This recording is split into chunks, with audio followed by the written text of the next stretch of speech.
sick. There is no terrible way to win. There is only winning. We won't be out long. Take your time. Track's all yours. You ready? The name on the middle of that steering wheel should tell you that I was born ready. Hit it. Attaboy. Let me drive. I won't make a fool out of you. I got a message for all of them. Shake and bake. What does that do? Does that blow your mind? That just happened. These cars, you sit in a box, a coffin, gasoline all around you. It is like being inside a bomb. It's tough enough being a girl on the track. Living in my dad's shadow doesn't help much. You have to be kind to the car. You feel the poor thing groaning underneath you. No race was ever won in the first corner. I'm gonna give you an engine low to the ground, extra big oil pan that'll cut the wind from underneath you. That'll give you 30 to 40 more horsepower. Every one of us has to find a reason to do this. You do it because you're driven. Brakes are warm. Tires are warm. I'll work in the cars and I'll drive and I'll eat and sleep and I'll work in the cars and I'll drive.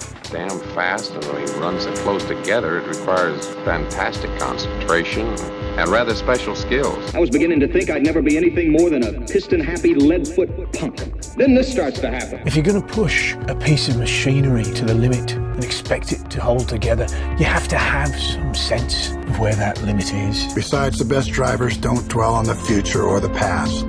The best drivers focus only on the present. They could never have imagined it, those pioneers who invented the automobile, that it would possess us like this in our imaginations, our dreams. I'm gonna give you a fuel line that will hold an extra gallon of gas. I'm gonna shave half an inch off you and shape you like a bullet. Somebody put it in your mind you gotta be perfect every time out or you're a failure. Well, forget that. Just forget it. Racing is in my blood. I was put on this earth to race cars. I accept every time I get in my car. There's 20% chance I could die, and I can live with it, but not 1% more. No, Nicky, don't bring the percentages into this. Don't be a pro. The minute you do that, you kill what's good about this. You kill the sport. And at that speed, your reactions can barely keep up with these sudden changes in direction. You ready to put away your toys and grow up?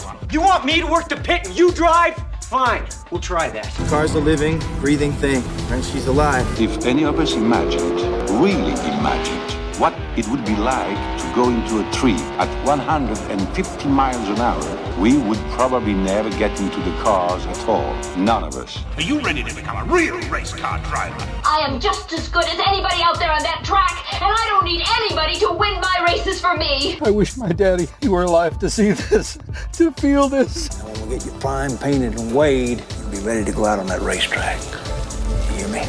You're gonna be perfect. You don't understand what happens, do you? They make 10,000 cars, they make them exactly the same way, and one or two of them turn out to be something special. Nobody knows why. When I won it was probably the last time I ever felt pure victory. So it has always seemed to me that to do something very dangerous requires a certain absence of imagination. Because I'm quicker than all of you. Soon you will know what it is like to be defeated by the hands of somebody who is truly better than you. The only thing to do here is to drive just as fast as you know how and hope your car doesn't break. And if you no longer go for a gap that exists, you're no longer a racing driver. If you ain't first, you're last. There's 40 other vultures out there who managed to finish the race on their tires. You see Darrell Waltrip using up his tires? There's nothing I can't do with a race car. I mean, hell, isn't that what we're in this for?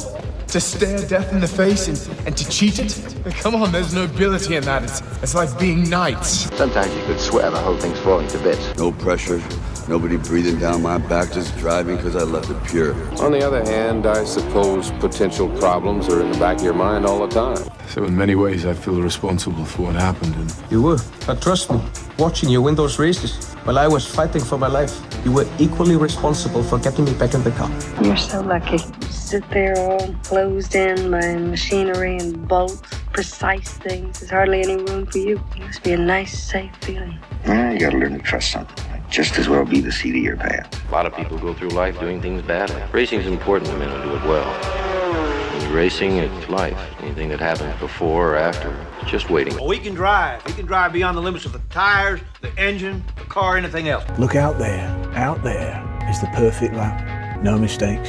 Every gear change, every corner. Perfect. You see it. I just hope when you do, that I'm there to see it. Ask any racer, any real racer. It don't matter if you win by an inch or a mile. Winning's winning. But it isn't just business, is it? What we do, it's passion, love, which is why we are prepared to risk our lives for it. Racing.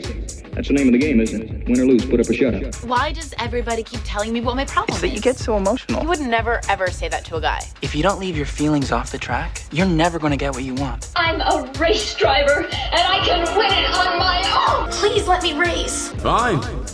Then let's race.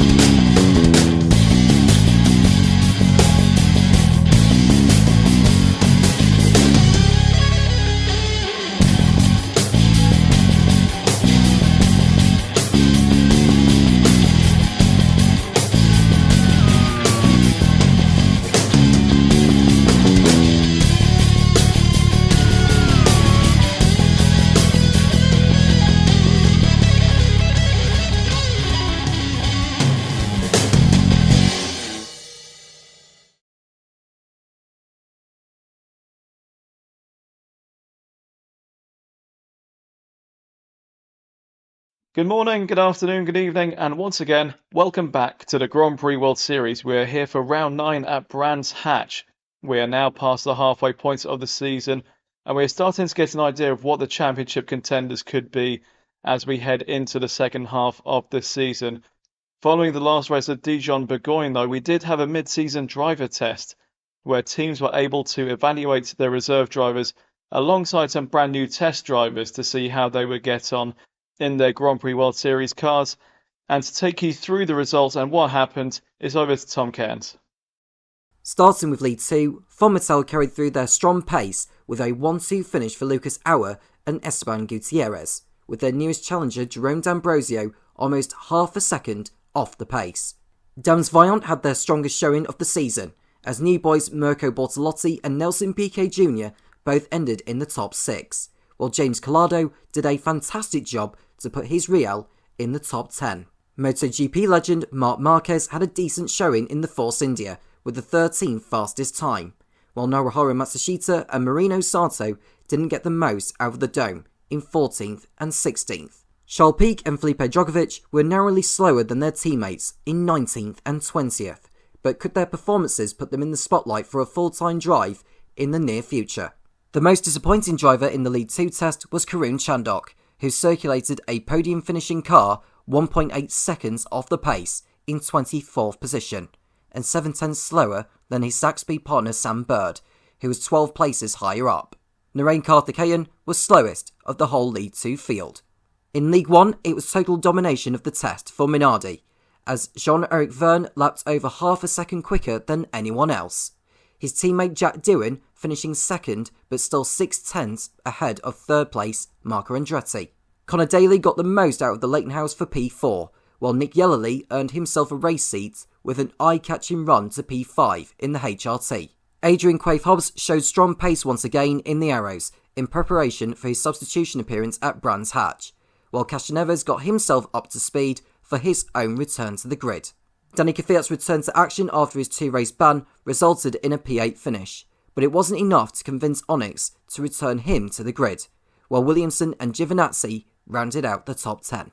Ryo Hirakawa's first appearance in the Grand Prix World Series resulted in the 11th fastest time, ahead of Nico Prost and Ollie Berman, who will make his race debut at Brands Hatch.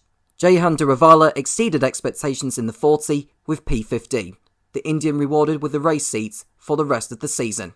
AGS's all-female driver lineup couldn't get the most out of the car with P24 and P25, while Bernie Eccleston was a whopping 4.4 seconds off the pace in last. Thank you very much, Tom. A lot of food for thought there for the team managers as they ponder over any driver decisions to make as they look to potentially bring up some of their reserve drivers and test drivers into race seats. We'll bring you any of those changes later on. First of all, as we look to get the racing underway today, we're going to have a look at the standings. And in the League 2 driver standings, it is Pascal Wehrlein who leads the way heading into the second half of the season. 81 points for the German, only 1 point ahead of Tatiana Calderon, who has put in some consistent point scoring since her victory in Yongam earlier on in the season. Marcus Ericsson is on 77. He'll be languishing a bit, feeling like he should be leading this championship, having thrown away the race lead last time out in Dijon-Bourgogne. Brendan Harley still holding on to that top 4 as well with 73 points in the Pacific. Those top four breaking their own group away a little bit there, with Alexander Rossi falling behind in 5th place on 54 points. He's 19 behind Brendan Hartley at the moment. Kimi Sato not scored too many points since his victory in Fuji earlier on in the season, but still hanging on to the top 6 in the championship. 1 point ahead of Lucas Di Grassi in the Zach Speed. Jack Aitken is in 8th on 47, while Andre Lotterer and Takuma Sato round out the top 10 on 35 and 34 points respectively. In the team standings for League 2, Von Mittal showing the way forward as they top the standings on 158 points.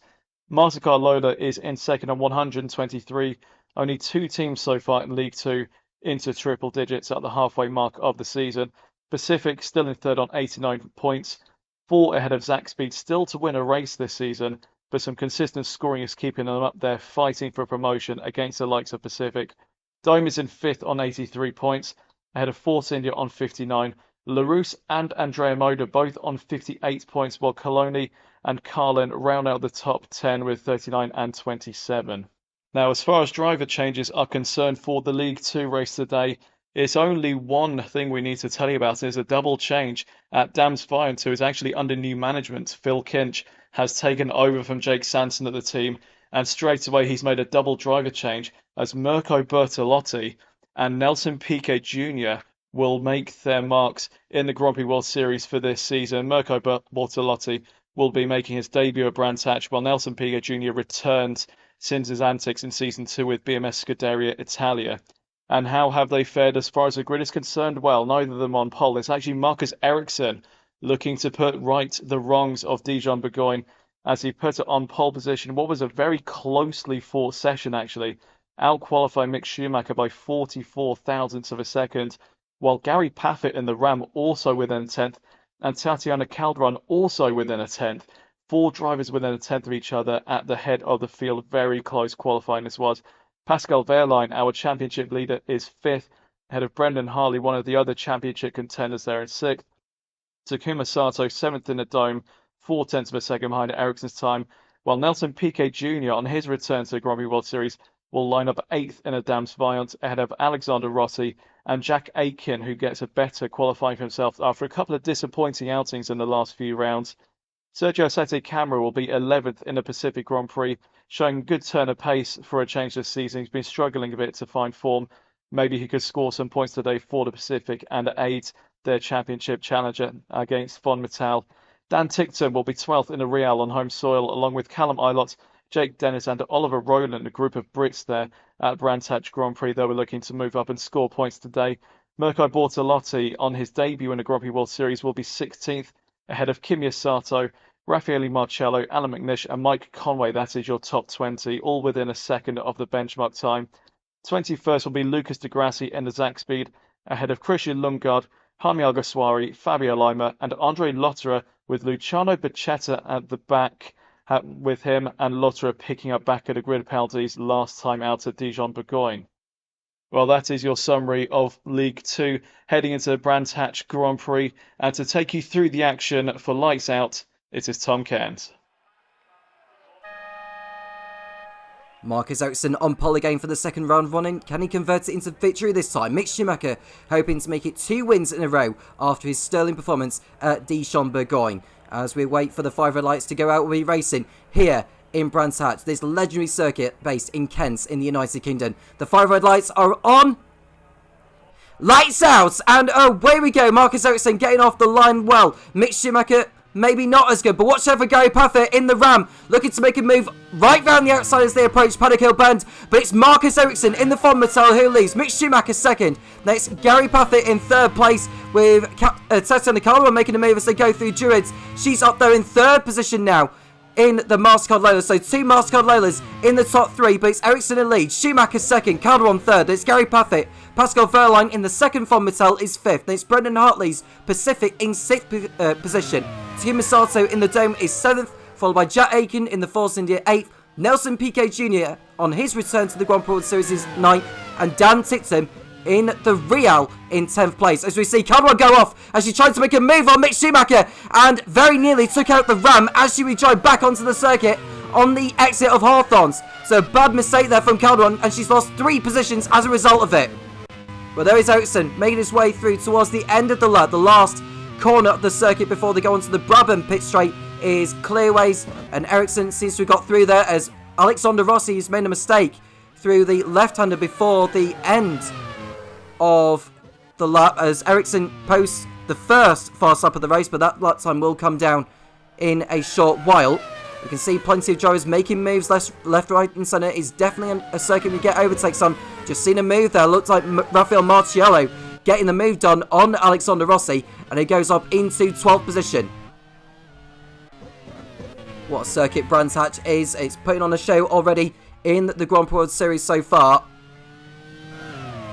And Ericsson making the most of it in the Fonmatel. He's hoping to not make the same mistake as he did last time out in Dijon-Bourgogne, where he went off the circuit and he damaged his front wing, which meant he had to make an extra pit stop, and he dropped down to 6th place by the end of the race.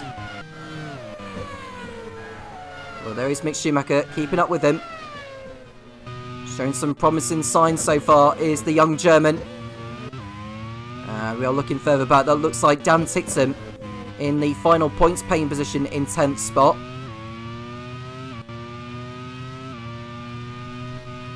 And they're coming through clearways now. It's also known as the Clark Curve, or parts of the section of the circuit there. As we see what looks like Jake Dennis getting moved on Dan Ticktum going into Panicle Bend, and he can't quite do it there. So Dan Ticktum holds his nerve and stays ahead of his compatriot. Gary Puffett in P3 in the Ram, looking to get back in form at the moment. Ram have yet to achieve a podium in the Grand Prix World Series. This is their 9th race, as it is their debut season. They have shown signs of promise at times, particularly Alan McNish, I think it was, last time out in Dijon-Bourgogne, who brought the car home in 4th position by my memory. Just looking at the results of the season so far, he's finished 4th in Dijon-Bourgogne. So yes, I was right. We just saw Jack Aiken making a move there, or trying to make a move on Takuma Sato, but to no avail. Behind Jack Aiken is the Brazilian, the son of 3-time Formula 1 World Champion Nelson Piquet. That is Nelson Piquet Jr., of course. Mick Schumacher with a new fast lap of the race at the end of lap 3. It's a very quick lap as this Brands Hatch circuit, even on the Grand Prix configuration. It is the configuration that they are all using. And in the picture there is the Zach Speed. I think that's Oliver Rowland, who is just making his way through Druids.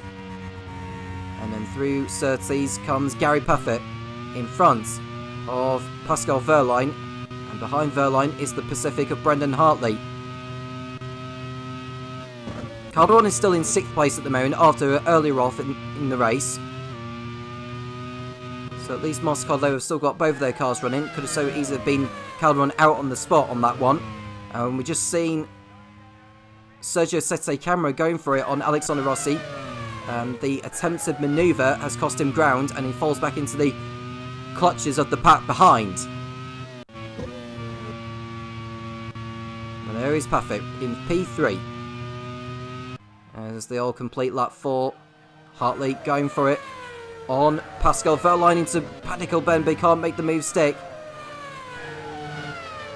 Now the question is, which pit strategies are each of the drivers looking to do?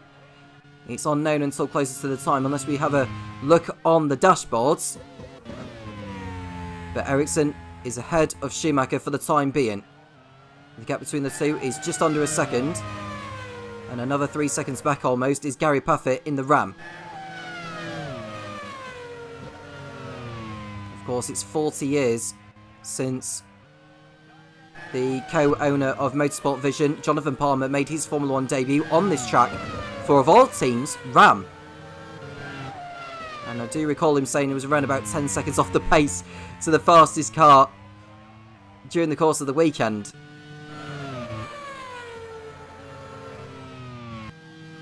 And we had seen a move there. Ooh, almost like Callum Ilott trying to get through on Sergio Sette Camera. And it would have been a bit of a risky manoeuvre through what is known as Sheen's Curve, which is named after the motorbike legend Barry Sheen. And Dan Ticktum under threat from the Andrea motor of Jake Dennis through turn number 1 they go.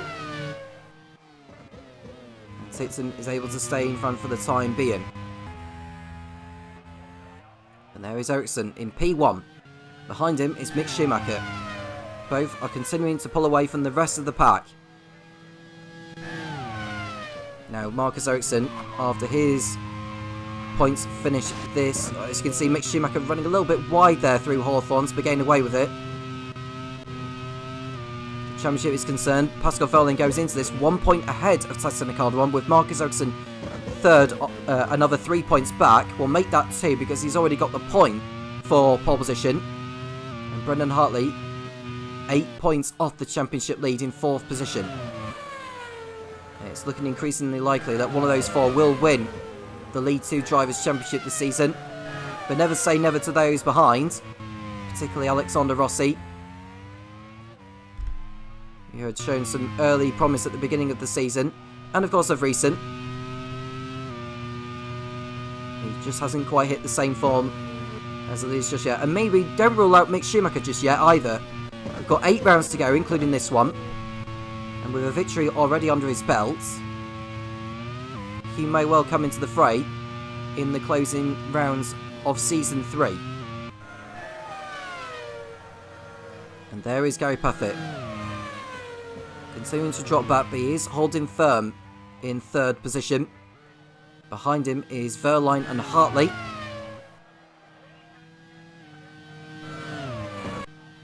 As we see Hartley thinking of making a move there on Wehrlein, but can't quite get through on this occasion. The drivers approach the end of the 7th lap, and that's Lima off the circuit. And he's lucky to get back onto the track and not take out the Andrea Moda of Andre Lotterer as he rejoined. Now, he went for the move on the Coloni of Jaime Alguersuari, and it was never going to work there. He clouted the wall through Hawthorns, but was able to get back on the circuit without causing any more drama. And there's Ericsson in P1, going through the hairpin of Druids. And there we can see Jake Dennis line up a move on Dan Tixon as they begin the lap. We're not seeing too many changes throughout the field at the moment. Maybe the Brands Hatch circuit is becoming a more notorious circuit to pass on than anticipated. And there we can see Mike Conway in the Real. He's running in 21st position ahead of Christian Lundgaard and Lucas Di Grassi. It's also worth noting that Mirko Bortolotti in the Dams Vion. Now, Dams Vion replaced both of their drivers, Teo Pourchaire and Simona Di Silvestro, last time out, after a managerial change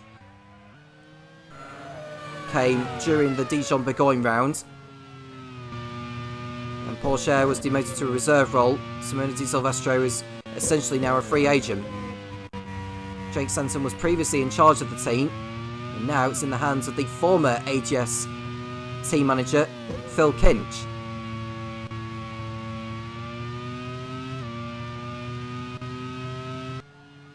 Well, Ericsson is out in front, continuing to lead the way, but what strategy will he be on compared to the others?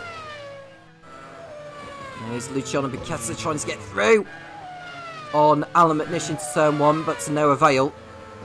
Stays behind the ram for now. No retirements so far in this race. We're on lap 9. And it's so far so good for Marcus Ericsson.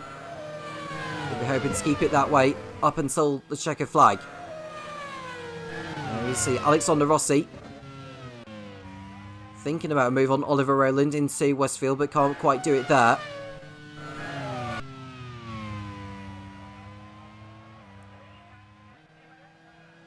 There's Ericsson crossing over the line to complete the 9th lap as Ilott cannot find a way past Kamir Sato. He falls back and Mirko Bortolotti will close in on him a little bit. I think it is going to come down to pit strategy.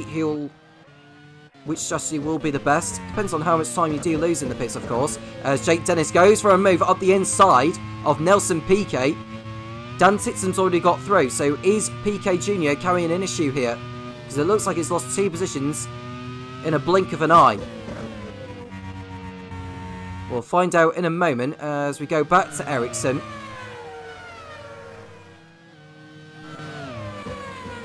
And PK Jr. is still in front of Marcello, so it could well have just been a mistake from PK Jr.'s part.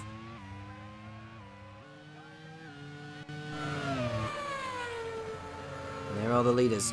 There's Ericsson completing lap 10. Doing very well so far as we see Kalmailot riding the curbs, going through Westfield and so that was Westfield and then Dingledale. And it's just come out of Stirling's now. Out of Clearways. And he'll be completing his 10th lap. And there is Lucas Di Grassi. Cannot find a way past. He's finding it difficult as well to make a move.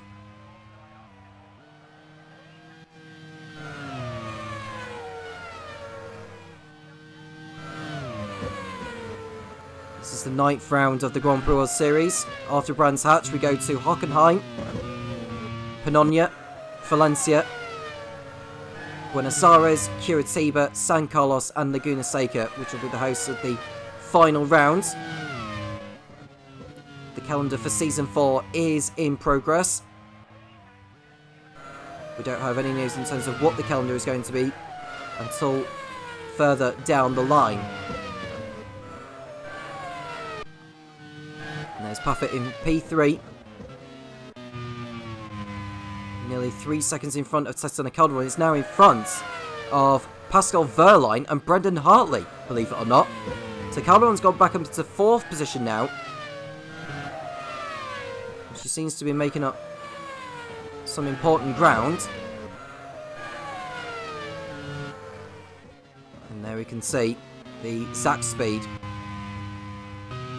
which is Lucas Di Grassi, who's in a Coloni sandwich in 23rd position, as far as I remember. As we see Rafael Marcello in the Forcinger going for it on Nelson Piquet Jr. And Marcello can't find a way past either. No retirement so far. Perfect, continuing on his way in P3, looking for his best result in the Grand Prix World Series.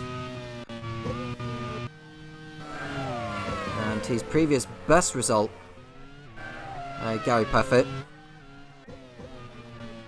has been a 13th place finish in round 6 of the championship, which was in Istanbul. He's picked up 1 point, which came on his debut when he took pole position in Fuji.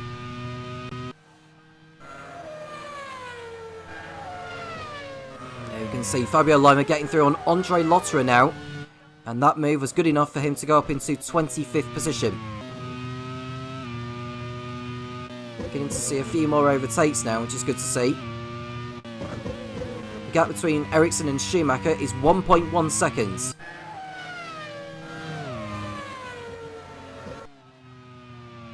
We see Ericsson coming through. Don't know if he thought about going into the pits, but decides to carry on for now. Schumacher is closing back in a little on the Swede.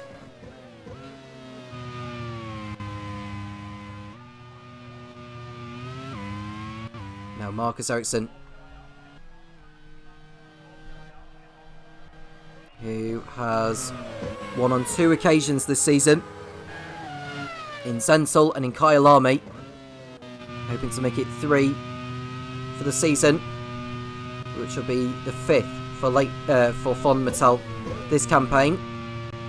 They arrived this round with 158 points, 35 clear over second place MasterCard Lola, and the gap between Fond Metal in the lead and Sax Speed in 4th position is currently 73 points. Now, the maximum score a team can get in a round of the Grand Prix World Series is 45.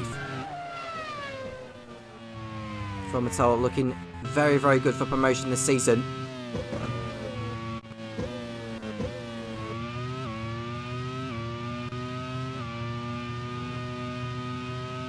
So, looking back at Alan McNish trying to get through on Mirko Bortolotti. No change at the moment there, as Lucas Di Grassi still can't find a way through on Christian Mungard either.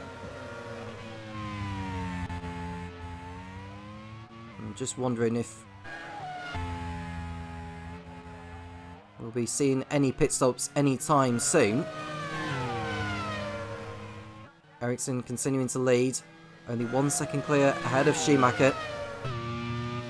As Aiken looks to make a way through on the dome of Takuma Sato. That would have been very brave doing it into Surtees. But Aiken sits back and has to settle in behind. He's got another couple of seconds in hand over Dan Ticktum in 9th. So it's not like he's falling back into the clutches of him. So there are the leaders coming round to complete lap 15.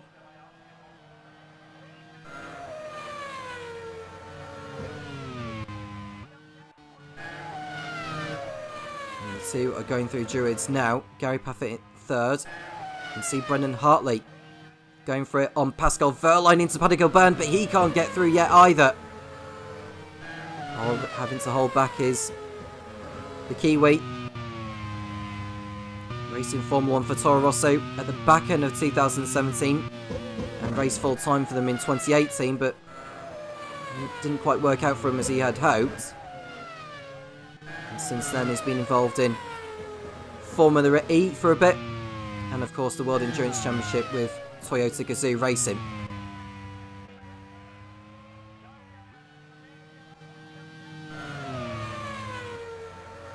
So we can see Gary Paffett in 3rd position, nearly 9 seconds off the lead. Calderon closing in as well in the Mastercard Lola.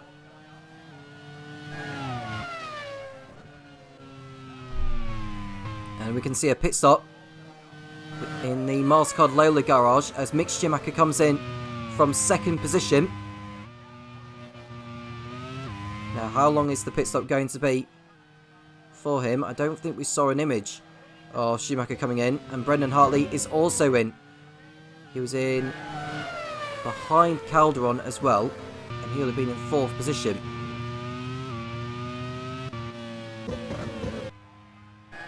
There's Di Grassi in 23rd place, or coming in from 23rd position I should say. Alan McNish also coming in at the same time, Jake Dennis also, Oliver Rowland. I'm interested to know where Mick Schumacher has ended up after his pit stop. And he ended up in 14th position behind Callum Ilott. He's a couple of seconds behind him in the first sector, so I think the amount of time you do lose in the pits is around 32 seconds at least, if not 33 or 34. So you do lose quite a bit of time in the pits. Vitally important you get out in track position.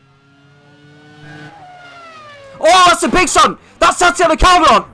It hit the curve so violently, and that's thrown him off the circuit at Druids.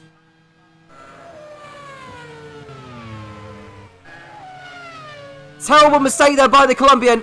She caught the curb on the exit of Paddy Gilbert. The front left came off, and she had nowhere else to go. Big shunt there, and that'll have shocked her quite a bit.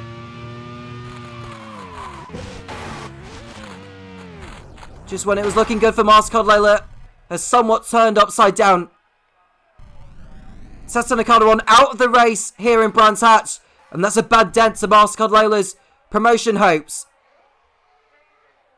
Now is Marcus Ericsson continuing on as Bicetta comes into the pits, and that's Tatiana Calderon's first retirement of the season as well. She's done very well to get up to this point without a non-finish, but that's her first one this season now.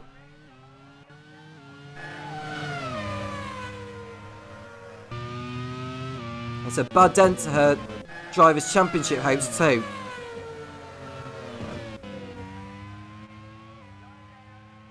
And back to the action, we can see Alexander Rossi trying to get through on the Pacific of Sergio Sette Camera. Marcus Ericsson is into the pits now from the race lead. Now, he stayed out a couple of laps longer than Mick Schumacher did. And Mick Schumacher would have had the track position, I would have thought. Gary Puffer is also in, which allows Pascal Wehrlein to take over the lead. Jet Aiken is also in the Force India. Now, where is Ericsson going to get out in comparison to Mick Schumacher? Because Schumacher is trying to take over the race lead. I think Ericsson has got out in front of Mick Schumacher by quite some way. Now, he's rejoining 5th place behind Piquet Jr. Schumacher is stuck behind Callum Ilott. So Ericsson's timing of his pit stoppers, it was perfect for him. And now he's got a damn fight of Piquet Jr. is yet to stop in this race. There is Dan Tixon.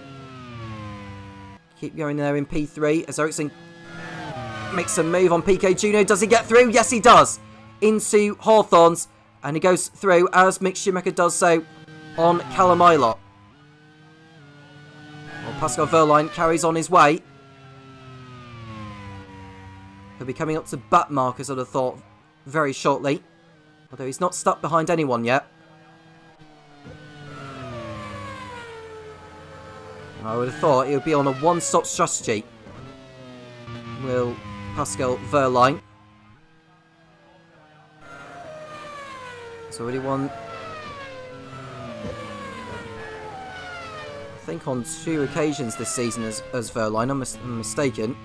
Yeah, he's won on 2 occasions in Istanbul and Misano.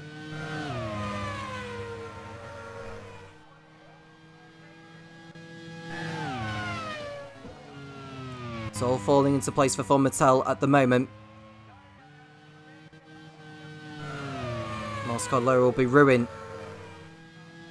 That error by Tatiana Calderon. She's the first retirement of the race. As you can see Sato, as you can see Rossi. Behind Sete Camera still. And behind Rossi is Mick Schumacher. As they all go through Dingledell. Heading towards Stirling's. Wehrlein continuing on his way. Takuma Sato ducking into the pits in the dome. Piquet Jr. goes ahead of him. Sete Camera and Rossi are also in. That releases Mick Schumacher.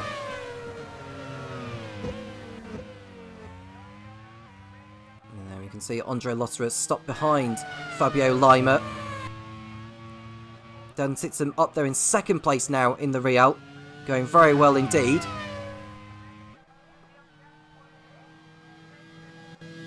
Can he bag his first points of the season? Real have had a season to forget so far. They really need some reprieve as soon as possible. Currently bottom of the championship on 2 points. And there we can see a move from the Ram of Gary Paffett on his compatriot Mike Conway. So both Conway and Tixon are seemingly on the one-stop strategy. Might be the 2, but they've left it later than most.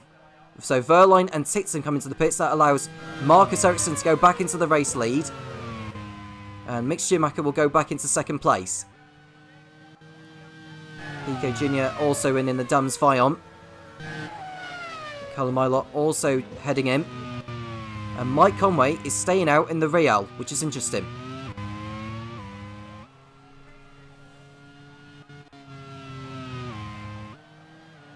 On lap 22, Ericsson's lead is 6 seconds over Schumacher. Made that 6.5 seconds because Schumacher isn't exactly gaining ground on him. And we see a problem there for one of the Rams. Now, is that Gary Paffett or is that Alan McNish? Seems to be suffering some technical difficulties at the moment. And I think that's Alan McNish that's pulling off the circuit. So one of the Rams is out of the race. And so McNish's race has ended in retirement thanks to a gearbox issue. Ericsson completing another lap. Schumacher looking to see what the gap between those two is. It's 6.7 seconds. Schumacher is continuing to lose ground on the Swede. There's Piquet Jr. after his first pit stop, is in 13th position. And Conway is in for his first stop now. He was running in 4th position before he heading into the pits. He'll fall out of the points once he rejoins.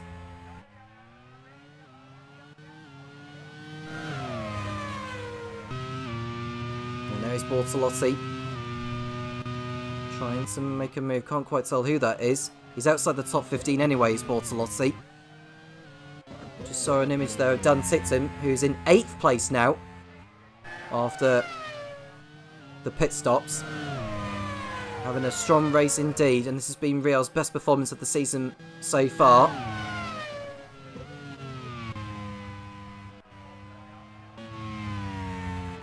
And there's Gary Paffett. Hoping to bag Ram's first podium of the campaign. They've had 2 4th place finishes so far. Both of which came from Alan McNish. Oliver Rowland in 10th place now in the Zach Speed. He's the only Zach Speed driver in the points. And this is actually good news for Von Mattel and MasterCard Lola. Because they can stretch themselves further clear of Zach Speed. Now, the next team behind Zach Speed are Dome, who are only a couple of points adrift, though, of the German squad. And as far as Dome is concerned, Kimisato is running in P7, which would be enough to bag 6 championship points. We've just seen a replay of Rafael Marciello making a move, I think, on Oliver Rowland into turn 1, and that was a brilliant overtake into Paddock Hill Bend, and that's enough to move Marciello up a position. And there's Lucas Di Grassi, we saw for a brief moment. Back to Mick Schumacher. The gap is 7.7 seconds. Now make that 7.8. He's looking though he's going to be content with 2nd place unless something goes wrong with Ericsson up front.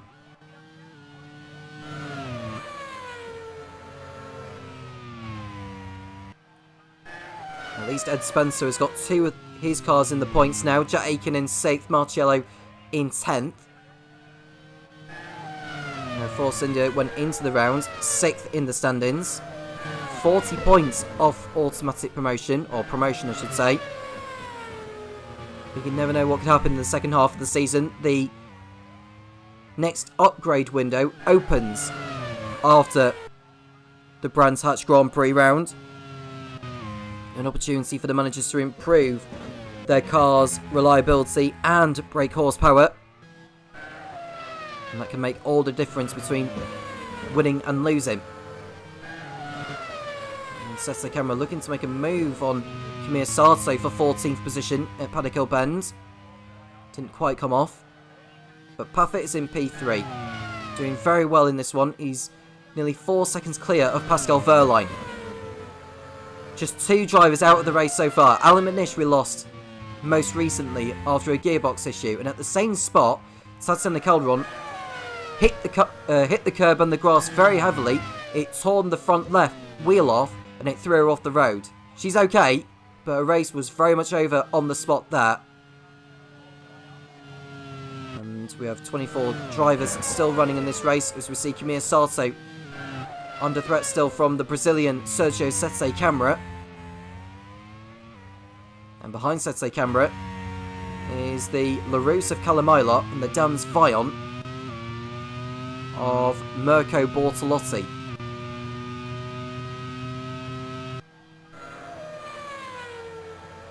And we can see Eilert going for it into Paddock Hill Bend. There was very nearly contact between the two, but Eilert was still able to keep his foot in it.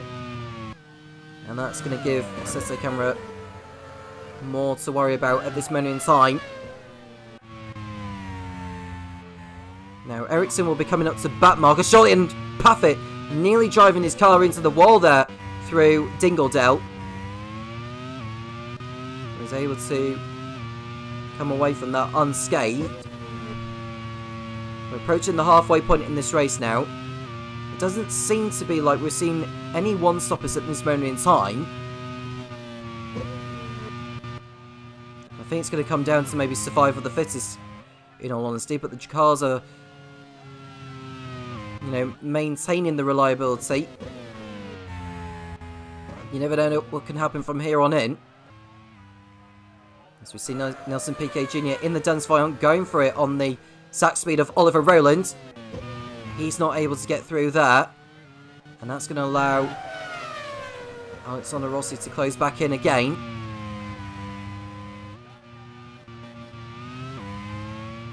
Nine seconds is the margin between Ericsson in the lead and Schumacher in second.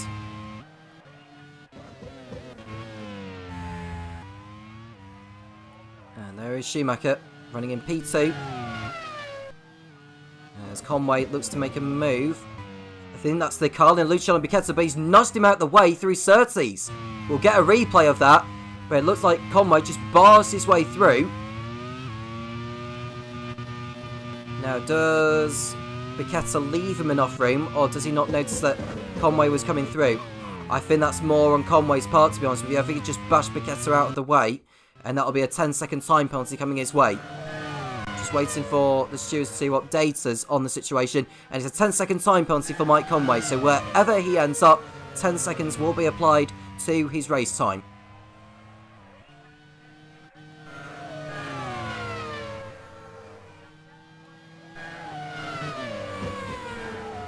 Not really what team manager Ed Hunter would want to be seeing from Conway. There is Gary Paffett in third place, making his way through Surtees. He's only less than 2 seconds ahead of Pascal Wehrlein now. Wehrlein eating into the gap ahead. And Becchetta is under threat from the sack speed of Lucas Di Grassi into Paddock Hill Bend. And Di Grassi is not able to go through there, but he's able to do it through Druids if he's clever enough. He sits back behind the Carlin. As Gary Paffett continues on in third position.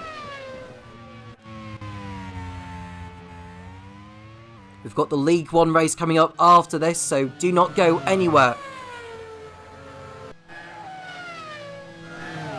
Callum Ilott, one of many drivers racing on home turf, looking to get through on Mirko Bortolotti. I think he lost a position to him not too long ago. Ilott down a position from where he was before. There is Ericsson in the race lead. It won't be too long before he catches up to any back markers. The fastest up of the race is Mick Schumacher with a 1 minute 8.6.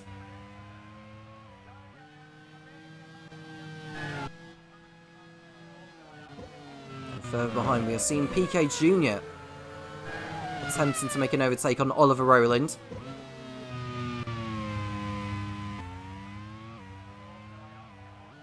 Now, as it stands with the points as they are, with Ericsson in the lead and Wehrlein in fourth place, with the pole position points to go with what they're potentially going to be gaining out of this. Oh, there's a nudge there, and Kamir Sato's been barred off the circuit by Sergio Sette Camara. We'll go back to the championship permutations in a moment, but I want to go back to this incident between Sette Camara and Kamir Sato at Surtees. And I think that's just a carbon copy of what Conway did with Becchetta. And Sette Camara will be getting a time penalty for that, a 10-second time penalty. And there we go. So it's a 10-second time penalty for Sergio Sette Camara for causing the collision and gaining the position as a result of it.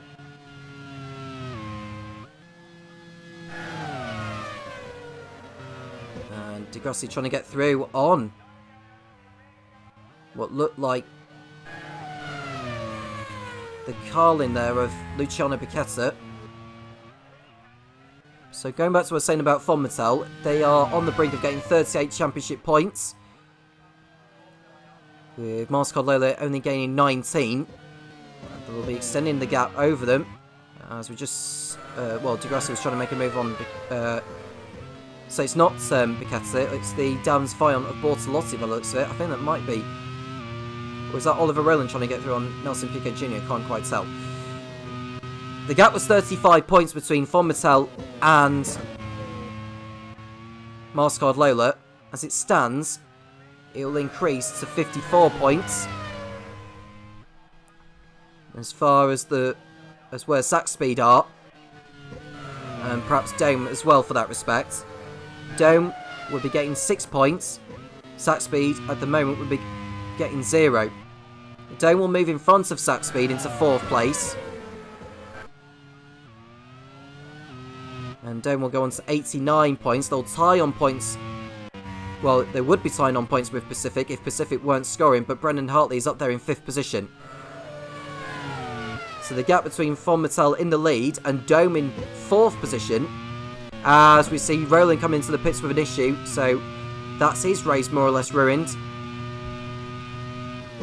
So that adds another spanner to Zach Speed's problems. Von Mattel will move on to 196 points. Dome will be on 89. So the gap will be 107 points. That is more than the equivalent of 2 full race scores, or maximum scores for 2 rounds. As we see an off there, that looks like Sergio Sete Camera has gone for a spin on the exit of Hawthorns. Now he needs to be careful he doesn't become an obstacle to the other drivers. He went for the move on Alexander Rossi into the sweeping right-hander, got it all wrong, got on the grass, and spun round quite dramatically. Now, is he able to rejoin without any drama here? He's almost becoming a bit of a slalom to get round, or a traffic cone to get round, if you want to call it that. He's got going again, though, but needs to watch for Marcus Ericsson, who's just coming through there. And he stayed out of the way, thankfully, but that could have ended in tears for Sete Camera. I don't think he'll get a penalty for that, because I think he did the best he could in that situation, I should say. But Ericsson is through. As we watch Christian Lundgaard go for it into Panicle Bend, and that's an overtake completed on Luciano Picata. Lundgaard up the order. Gary Paffett in P3. We see Mick Schumacher, and there's Oliver Rowland trying to unlap himself from the Mastercard Lola. Now, he is allowed to do that, is Rowland, providing he can pull away.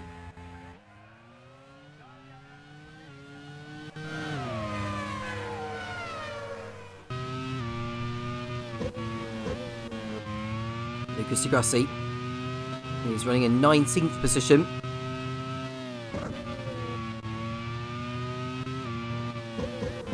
And the next driver for Marcus Ericsson to lap is Andre Lotterer in the Andrea Moda, who are now under new management with Danila Savinov taking over the reins from Lucy Ballwood. And that's an off. That's Pascal Wehrlein trying to get through on, well, looked like Gary Paffett, but he got it all wrong and nearly did the same thing to what Sergio Sete Camera did. He was never alongside, got on the grass. Now, once you're in that situation on the grass, the best thing you can do is take your foot off the throttle and just let the car roll through the grass, or through the grass and back onto the circuit.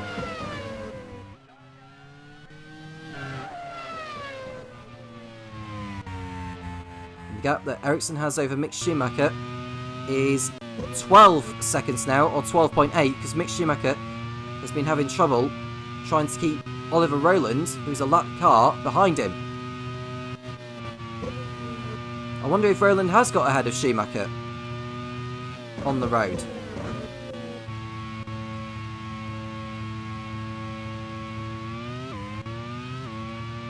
Dan Tixon running in 8th place for Real. They came into this round with just 2 points to their name, thanks to Mike Conway picking up both of them. But Dan Tixon's position would move them on to 6 points, as you get 4 points for an 8th place finish.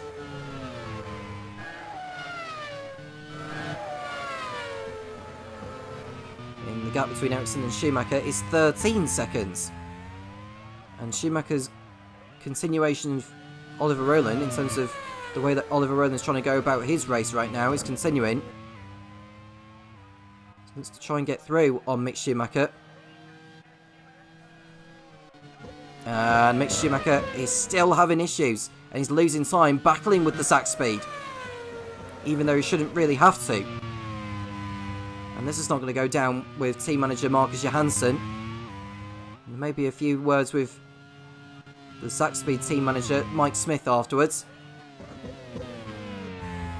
We're on lap 35 and we're approaching the second round of pit stops. And Ericsson has got a healthy lead at this moment in time.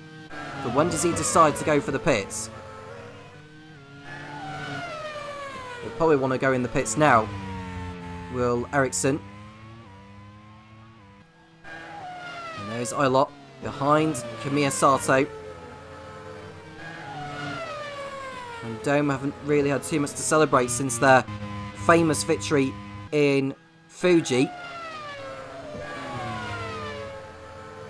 And Sete Camera is coming into the pits from 23rd place. He'll fall behind Oliver Rowland.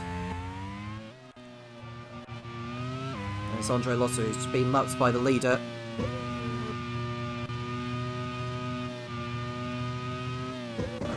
Just 2 retirements so far. Alan McNish and Tatiana Calderon are both out as Pascal Wehrlein comes in for his second stop of the race. I think he'll probably fall out of the top 15, given the gaps as they are.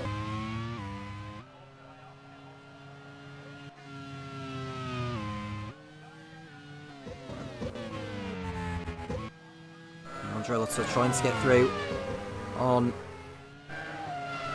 Fabio Lima. Ericsson has also lapped the Swiss. Continuing to make his way through the traffic. Pascal Wehrlein is rejoining 12th position now, so he didn't quite fall out of the top 15. I don't think he's too far behind Rossi after he rejoined. But Ericsson is in from the race lead now. A very healthy lead he had before he came in, so he won't need to worry about Mick Schumacher by any means. There's Oliver Rowland still trying to get through on the Mascot Lola, but Mick Schumacher isn't having any of it. Lima also in the Carlin. There's Brendan Hartley heads for pit road, as is Takuma Sato and Jack Aiken likewise. Now, where did Marcus Ericsson rejoin? He rejoined in 3rd place behind Gary Paffett. He isn't too far off him. You can see there, it's over 5 seconds off the Brit, so he's got all the time he's got to make up. He may even go for a fastest lap if he's lucky, whilst he's got the track position.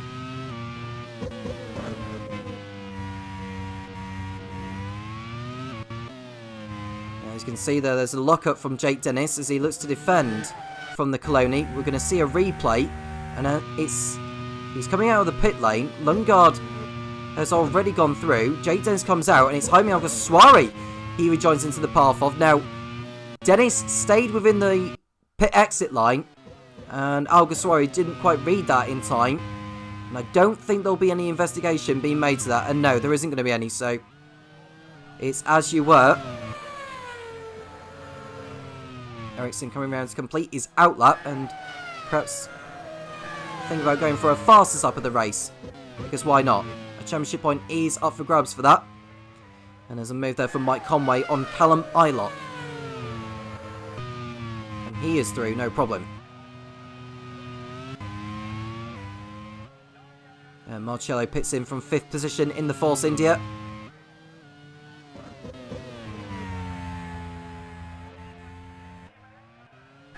And the gaps are coming down quite significantly between Schumacher and Paffett, and I think that must mean that Schumacher is coming into the pit lane.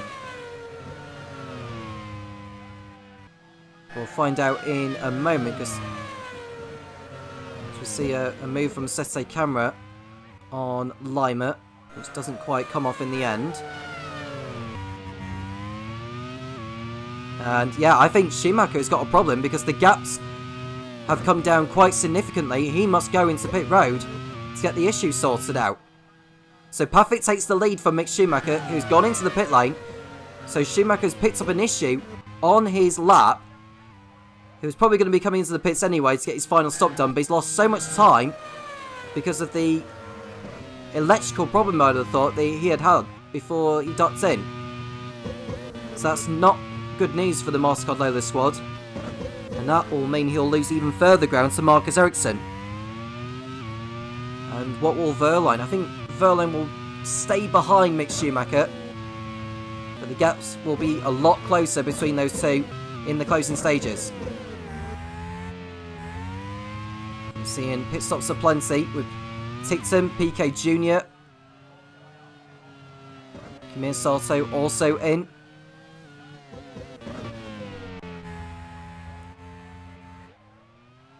So there's Schumacher, Verline and Hartley in your picture. And Gary Paffett is approaching the end of lap 39 now. Now, how is Marcus Ericsson getting on? Is he going for a fastest lap? I don't think he got the fastest lap in the end on his new tyres. Gary Paffett in from second place. The gap between Paffett and Schumacher was very close before Schumacher came in because of Schumacher's problem. But it looks like Schumacher may well just get out in front unless Gary Paffett has done enough to stay in front of the German. Be a fine way for him to reach second place, but no, it's going to be fourth position as he rejoins, or is it third? I think he just got out in front of Verline as he rejoined. Paffett rejoins in third place ahead of Pascal Verline, who's just been overtaken by Brendan Hartley. I think what's happened is that Verline had to jam on the brakes to avoid Paffett with the brake coming out of the pits, and that allowed Hartley the opportunity to pull alongside and get through. So that's a position lost there for Von Mattel.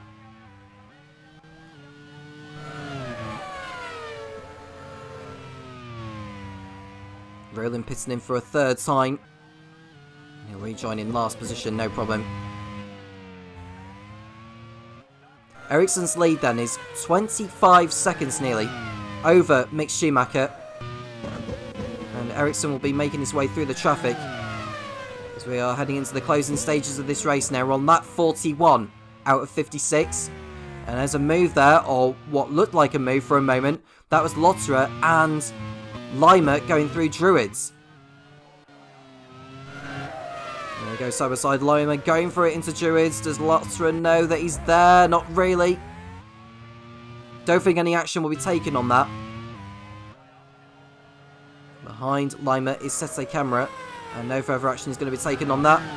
As we saw a brief moment of Paffett fending off Hartley into Paddock Hill Bend. And now we are looking at Kamir Sato, who's chasing.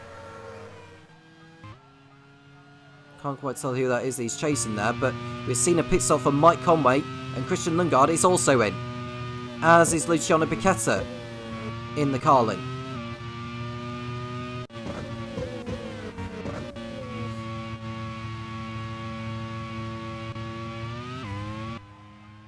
So Conway will get out behind Bortolotti and Kamir Sato. So he's outside the top 15 is Conway. But the good news for his teammate is that Ticton is able to keep hold of his 8th position. As we see Marcus Ericsson trying to put a lap on the rear of Mike Conway. And Ericsson almost running wide there trying to lap the rear. This is not doing Conway's race any good really. He's very reluctant to let the leader go. And Ericsson had to fight his way through to get the move done. Conway is under threat from the Zach speed of Lucas Di Grassi.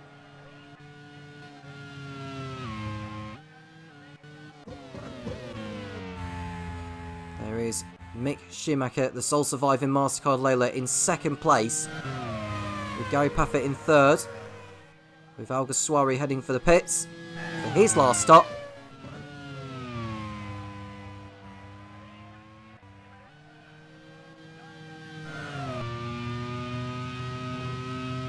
It looks rather sewn up now between here and the checkered flag, unless something goes wrong with any of the cars.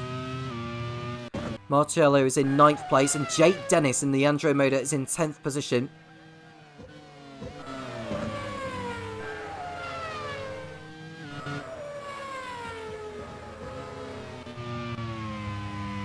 We go through Druids. There's Ericsson in the lead still. Win number 3 it will be as it stands. Von Mattel's 5th win of the season. Their 5th in the last 7 rounds as well. And there's contact between Lima and Sete Camera going through Surtees. And I think Sete Camera will get another penalty for that because he gained a position by making contact. Yeah, that's a repeat of what he did before with the other Carlin of Luciano Piquetta. So Sese Camera is going to pick up another time penalty for that, and there is confirmation from the stewards. So as it stands, Sese Camera will fall down to 24th and last place.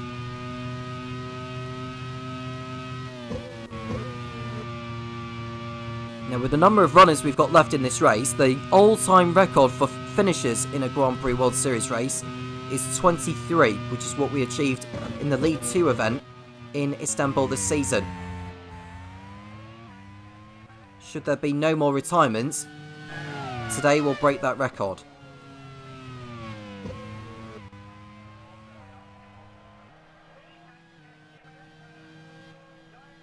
We're on lap 44 now. Ericsson has a 21-second lead over Mick Schumacher.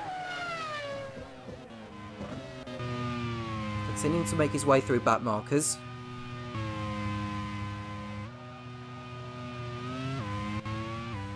Gary Puffett in third position in the Ram. This will be Ram's best result of the season, their first podium in the Grand Prix World Series. Brendan Hartley fourth in the Pacific, then it's Pascal Wehrlein. Jack Aiken on course for a good result in 6th. Takuma Sato is 7th in the Dome. Dan Titsum 8th for Real. Rafael Marcello is 9th in the second Force India, and in 10th and in the final points paying position is Jake Dennis in the Andrea Moda.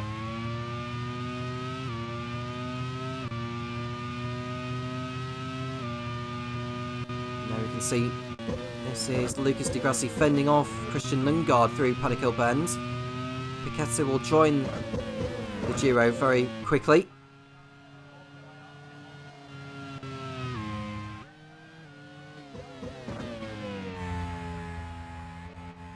Ericsson carrying on. And there's Lundgaard going for it on the sack speed. Nearly making contact. And he falls back into the clutches of Piquetta. And behind Piquetta is Andre Lotterer. Now, Piquetta and Lotterer started the race from the back of the grid after collisions they were involved in the last race at Dijon-Bourgogne.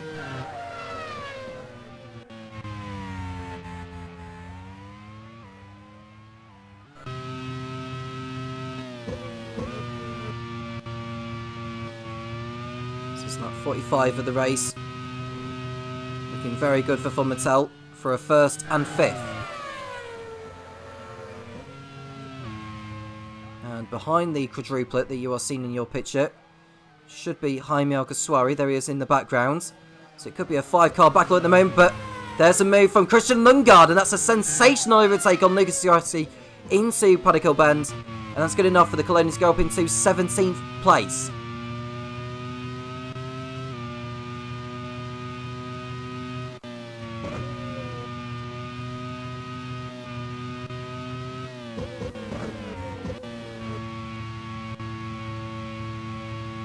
Puffett we are riding on board with in the Ram as Alguersuari lines up a move on Andre Lotterer into Hawthorns, and he goes through as well. Coloni drivers moving up the order in the closing stages of this one.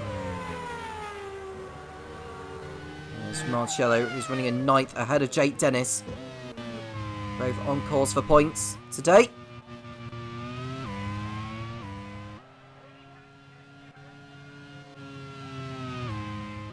Ericsson's continuing to struggle behind back markers as we speak.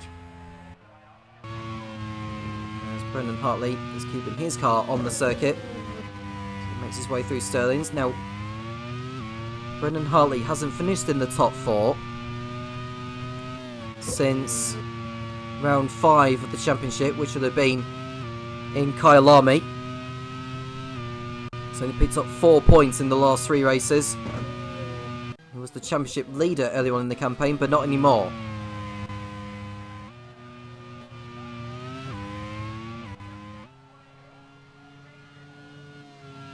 We haven't got long left in this League 2 event.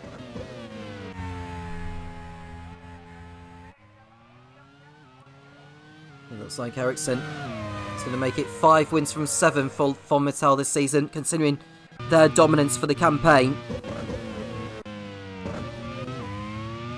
Lotterer trying to get through on Piquetta. I think he might have lost a position to the Brit.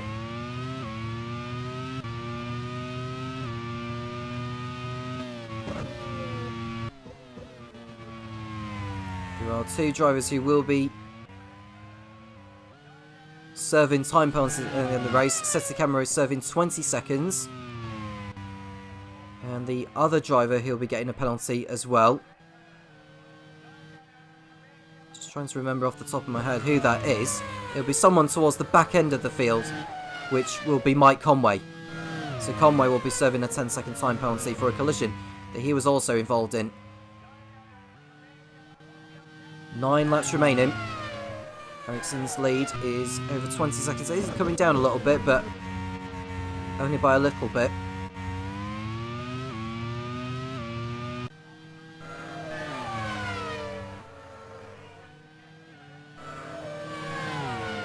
But Ericsson's doing a terrific job. Not making any mistakes. He's not made any mistakes since the start.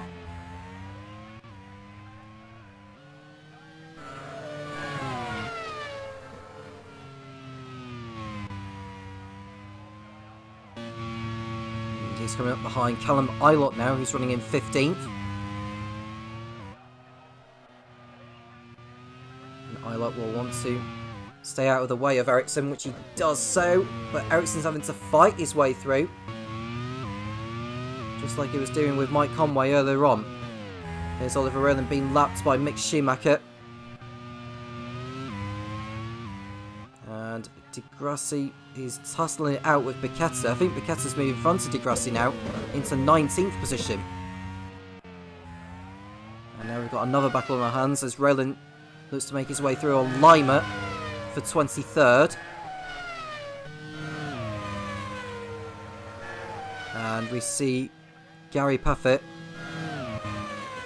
continuing on his way in 3rd place, catching Mick Schumacher. And there is Setsy Camera getting through on Degrassi rather easy. I think Degrassi's carrying an issue in the Sax Speed, so Sax Speed's race is going from bad to worse now. So Degrassi will be in the pits.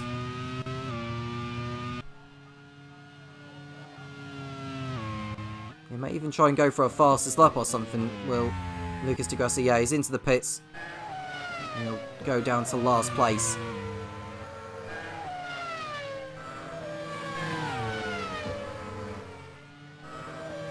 So the top 13 are on the lead lap. Mirko Bortolotti on debut is in 13th position.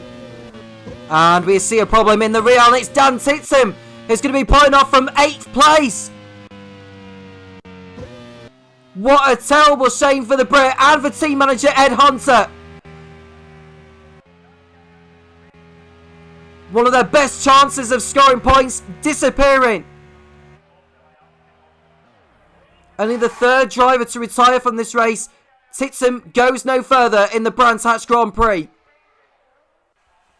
What a shame. A terrible shame.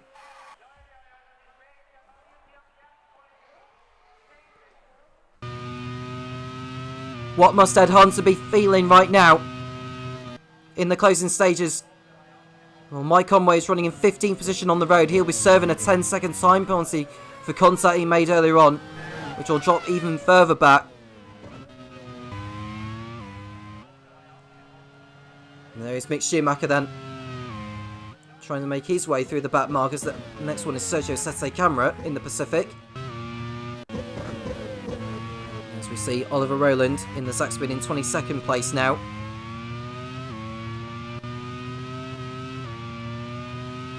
Paffett goes through, no problem. Next car behind Rowland is Brendan Hartley. But there's your race leader, Marcus Ericsson, is coming up behind Mirko Bortolotti.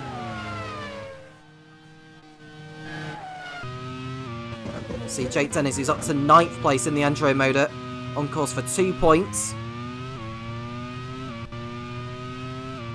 Now Jake Dennis, who's had a topsy-turvy season so far.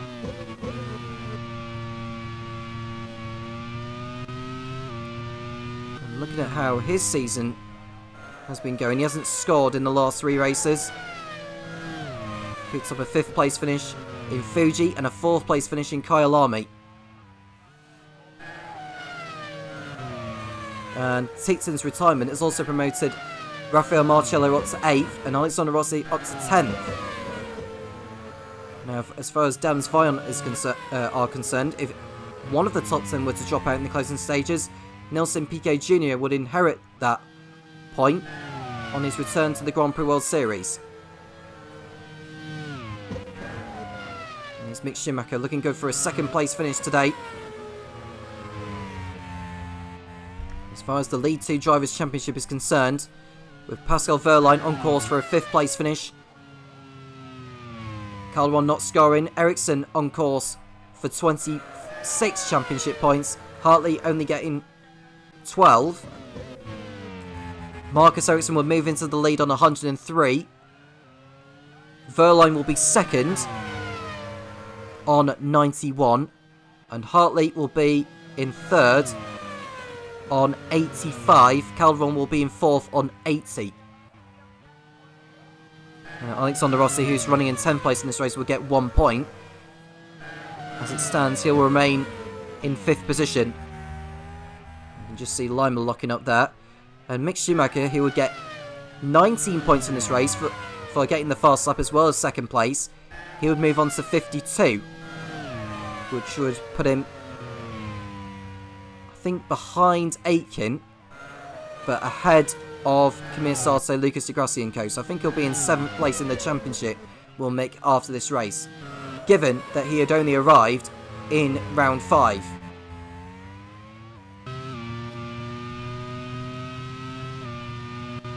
Piquet running towards the back of the field. He'll just be wanting the checker flag to come out any moment now. And it looks like Ericsson's put a lap on Mirko Bortolotti. And the next driver he'll be lapping will be Nelson Piquet Jr., who I think is another 8 or 9 seconds up the road. So I don't think Ericsson will need to worry about lapping any more cars between now and the checker flag. As we see Brendan Hartley trying to get through on Fabio Lima, which he does so.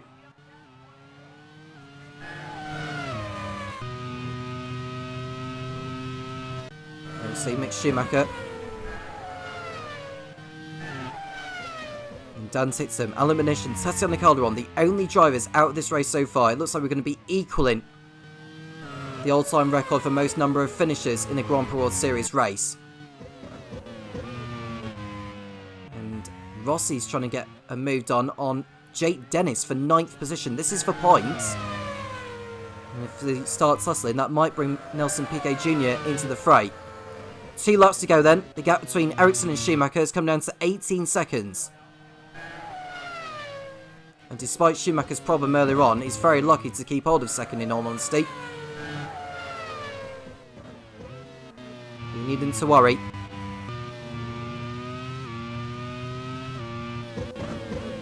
Ram are going to be celebrating their first podium in the Grand Prix Series. Ross McGregor, the team manager, will be delighted with this as we see an off almost there from the Andrea Moda. That looks like Andre Lotterer. And he's got Mick Schumacher behind him, of which he won't want to get in the way of. Schumacher goes through ahead of the Andrea Moda as Ericsson begins the final lap of the League 2 Brands Hatch Grand Prix.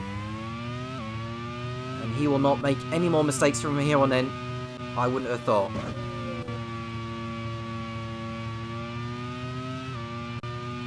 Mick Schumacher will be happy with 2nd place.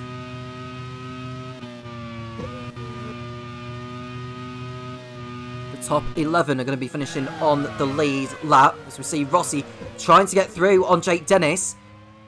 Doesn't quite pay off, and that's going to allow Piquet Jr. to pull alongside for a moment, but he's had to drop back. Where's Piquet Jr. gone? He looks like he's gone off the road somewhere. And there's an engine problem. That's Jaime Alguersuari in the Coloni. Now, he'll be classified as a finisher, but he won't be finishing in the position where he is. We'll go to the leader. Marcus Ericsson is about to complete the final lap and take a convincing victory and push Von Mattel ever closer to the top flight of the Grand Prix World Series. Marcus Ericsson comes out of clearways onto the Brabham Straight to win the League 2 Brands Hatch Grand Prix in terrific style. Confirmation of Jaime Alguersuari pulling out on the last lap. He'll drop to 23rd place. But we'll go to Mick Schumacher, who crosses over the line in 2nd position. And Marcel Lola take another step closer to promotion as well. But there's Gary Puffett. Punches the air in delight. His first podium in the Grand Prix World Series. And the first for Ram. Brendan Hartley bagging some important points for Kevin McMullen's Pacific team in 4th place. Pascal Wehrlein making it 2 Ford Matels in the top 5. Jet Aiken 6th for Force India ahead of Takuma Sato. Rafael Marciello will be 8th. So Ed Spencer will be very happy with this result.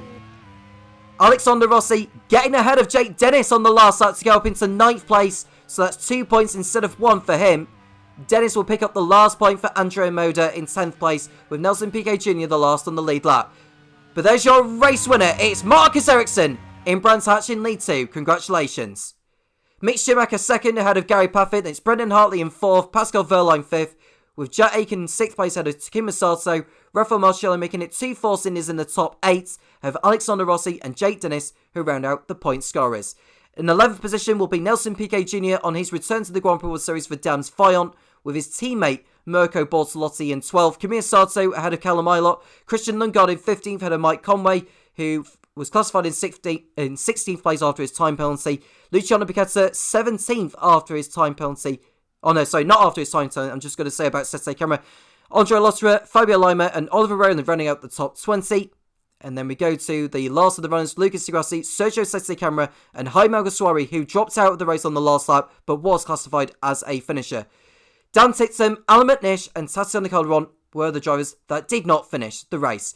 Now, if you were to count Alguersuari, that equals the highest number of finishes in a Grand Prix World Series race to what we had in Istanbul a few rounds ago. Mick Schumacher got the point for fastest lap. The point for pole position went to Marcus Ericsson. It's a brilliant day again for Fun Mattel, who are looking ever so good and edging ever nearer to promotion to League One for next season.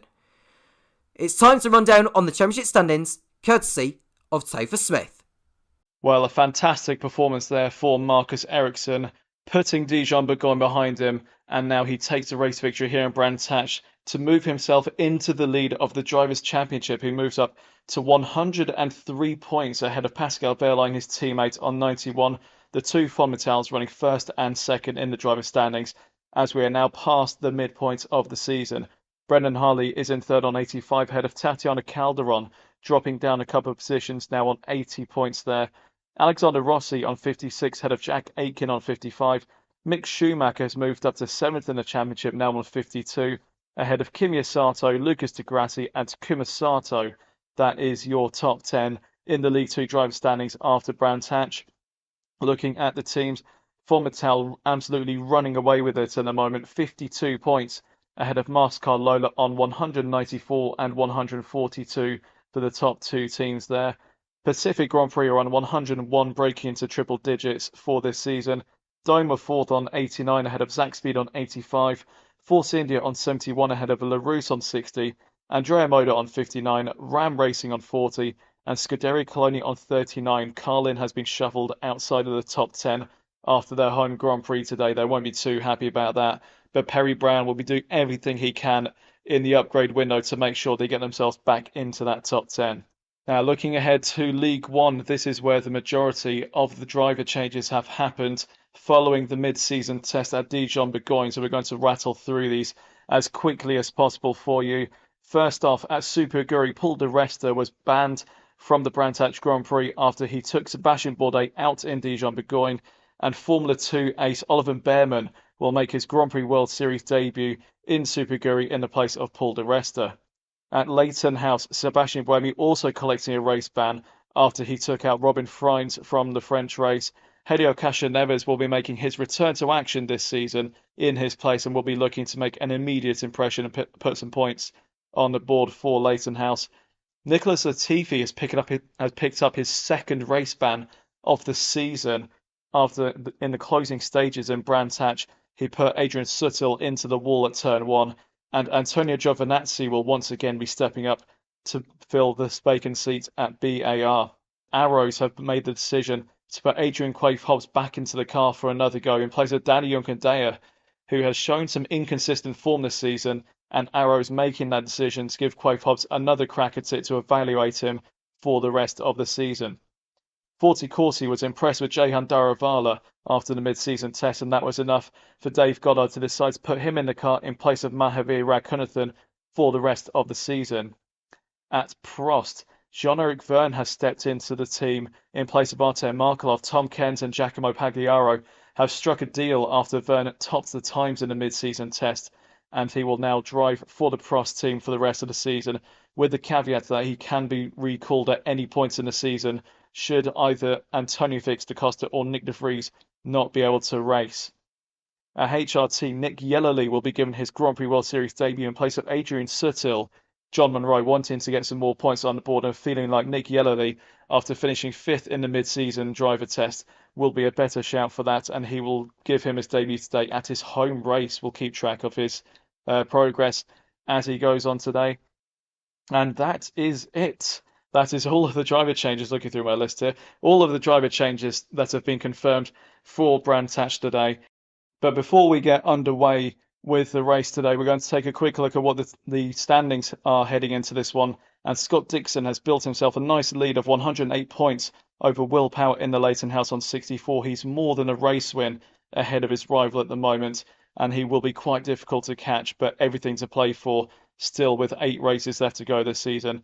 Antonio Felix da Costa is 3rd in the Minardi on 56, equal on points with Romain Grosjean, who hasn't won a race this season, but consistent point scoring has put him right into the thick of this fight for the top 3 in the championship.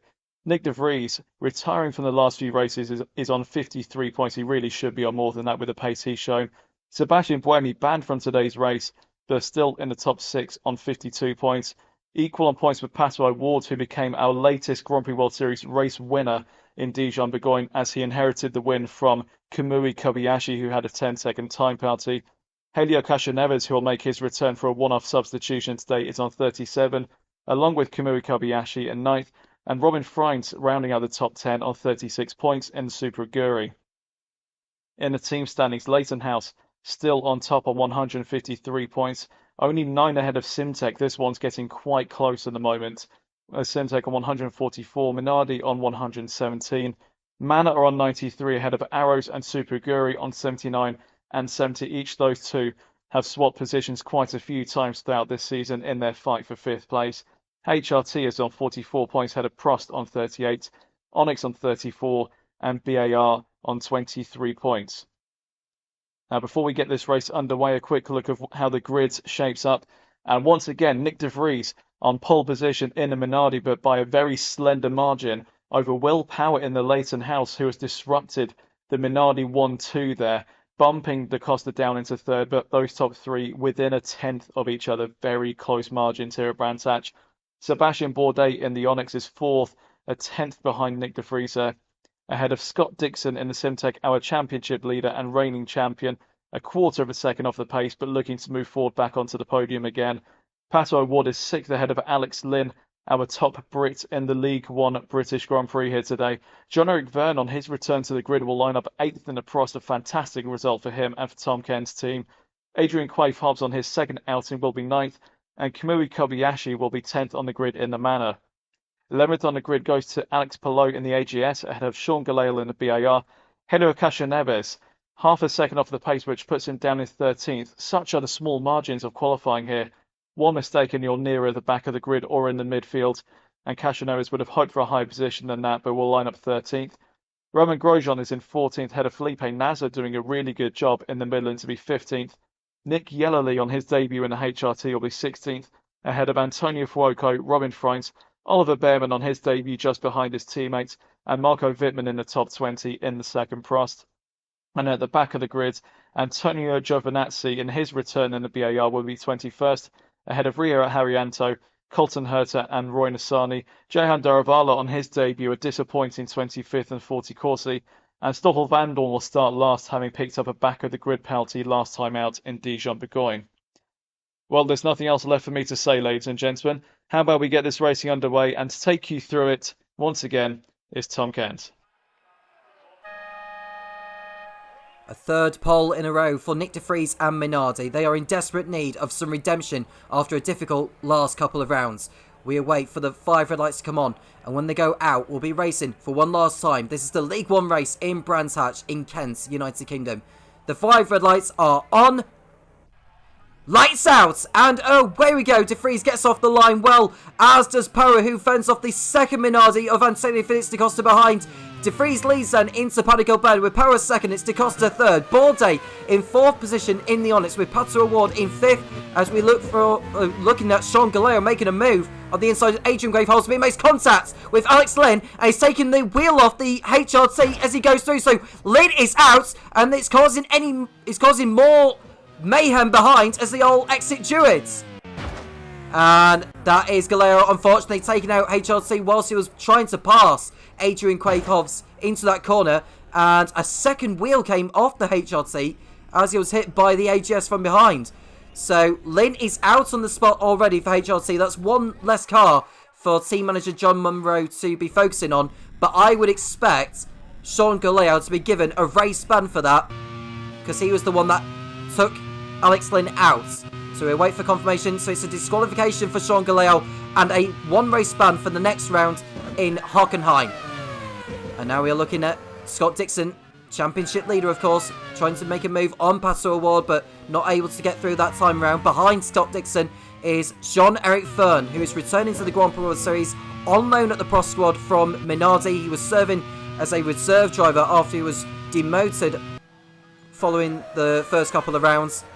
But he's been given a chance to throw himself with a future in the Grand Prix World Series. He is the Season 1 champion after all, and so far within the Pro scene, he's showing why he belongs in this championship.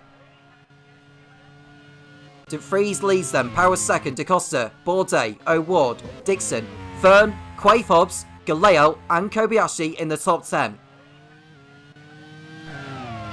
Now De Vries continuing on.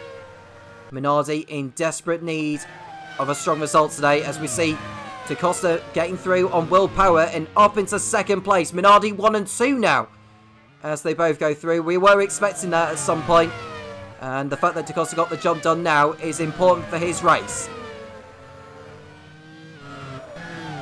As we see Van Dorn, who was one of those starting at the back of the grid after his shenanigans in Dijon-Bourgogne last time out. And there's a rear wing off there. Is that a Prost that's going slowly? That must be Marco Wittmann. Now Wittmann, who was excellent in the last couple of rounds, has lost his rear wing in the opening stages here. He just needs to be careful. He doesn't become an obstacle to the cars behind. It looks like he's stayed out of everyone's way. Although maybe not, because he's rejoined into the path there of Nissan as he goes into Sterling's. Nissan gets through, but Wittmann will be in the pits at the end of the lap for a new rear wing. We're on lap 3 now of the race. De Vries leads ahead of Da Costa. Neither of the two cars making it to the end of the last 2 races. They really are in need of some big points today to close down the gap in the championship to the likes of Leighton House and Simtech. And of course, as far as the drivers are concerned, the Drivers' Championship is slipping further and further away from Da Costa and De Vries. And further back, we're seeing Felipe Nasr looking for a move on the sole surviving. That's Antonio Froco losing the front end of his car, and his race is over on the 3rd lap. Bounced across the grass on his way through Hawthorns, and Antonio Froco is out on the spot whilst he tries to get through on the Midland what looked like Rio Haryanto, and that completely backfired. Froco, the next driver to retire from the race. At least that's one less car for Marco Wittmann to get past. Ryan Ferris down to 1 car already. Onyx have had a season to forget so far with so many reliability issues, but this one is very much driver error. Froco out of the race earlier on.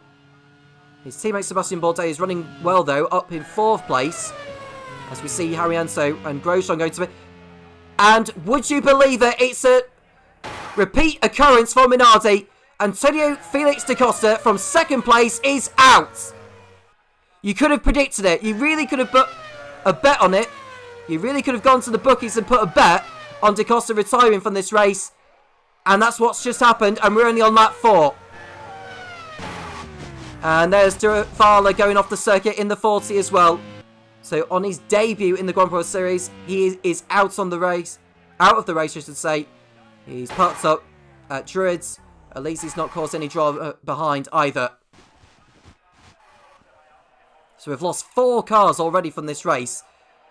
It took until the final lap when we lost 4 cars at the end, although one of them was classified as a finisher in Lead 2.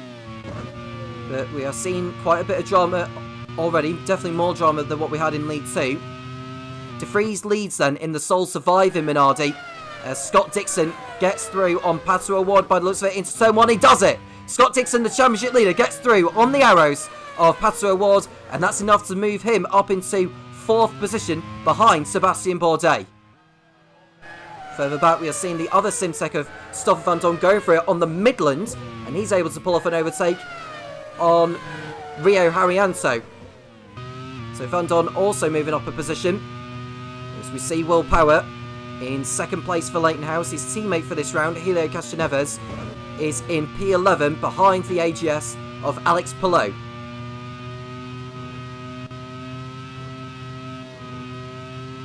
And ahead of Palou is Kamui Kobayashi in the Manor. Sean Galeo, who's running in 8th place, is carrying a disqualification over him, which would mean, as it stands, Castroneves would inherit the final point. Nick Yellerly is someone to mention, actually, who's in the sole surviving HRT in this race, is running in P12 on his debut in the Grand Prix World Series. So that's a fine effort from him. Can he make it to the end and maybe bag a points finish for HRT? As we see Jean-Eric Verne behind Pato O'Ward in the battle for what is 5th position now. Bourdais, who is running in P3. Still chasing. And that is Robin Frines behind Rio Haryanto. And behind Frines is his teammate, who is also making his Grand Prix World Series debut. That is Ollie Berman, who is substituting for the suspended Paul di Resta. And it's the first round that Paul di Resta isn't competing in his entire Grand Prix World Series career since he started out in Season 1. And there is Will Power, nearly 5 seconds behind Nick de Vries at the head of the pack. As Robin Frines goes for it on the Midland, providing he gets the car so down, which he does so. And Super Aguri are going to have their hands full. It's going to be a long race for them. You'll have to hope for misfortune of others to rescue their race.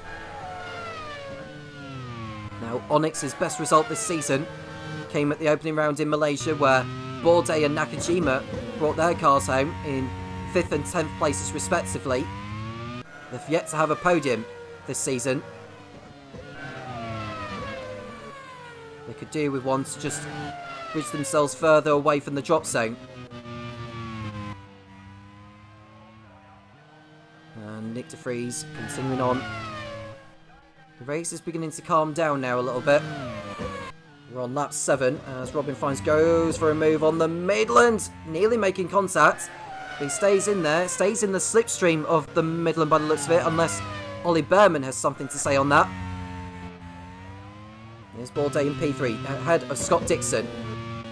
As Ollie Berman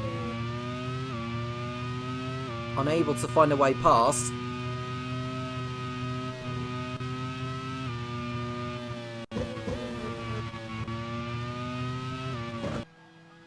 As we see Sean Galeo about to lose a position by the looks of it to Kamui Kobayashi.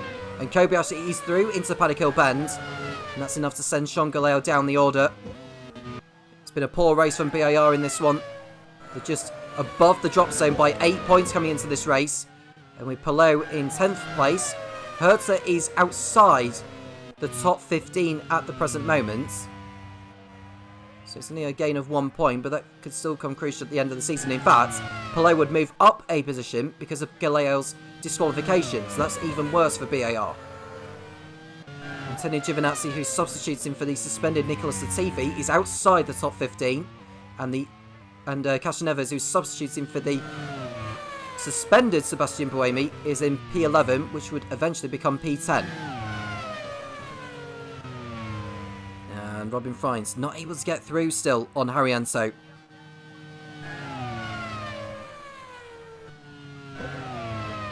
is Power, maintaining the gap over De Vries. He's beginning to pull away from Sebastian Bourdais. The question is, can De Vries get his car to the checker flag, unlike Da Costa? And Grosjean under threat there from Felipe Nasr in the Midland. Midland had a race to remember last time out in Dijon-Bourgogne. Both of the cars coming home in the points, which has given team manager Alex Johnston a massive boost. They're on 8 points, second from bottom, 15 points from safety. And boy, could they do with another points haul today. There is Bourdais running in 3rd place, ahead of Scott Dixon, who's 1.5 seconds off the Onyx. O'Ward in 5th, thanks Jean-Luc Verne in the Prost, doing a stellar job in 6th. As it stands for Prost, if Verne was to remain in P6, that would net them 8 championship points, which would put them onto 46, and they would go in front of HRT.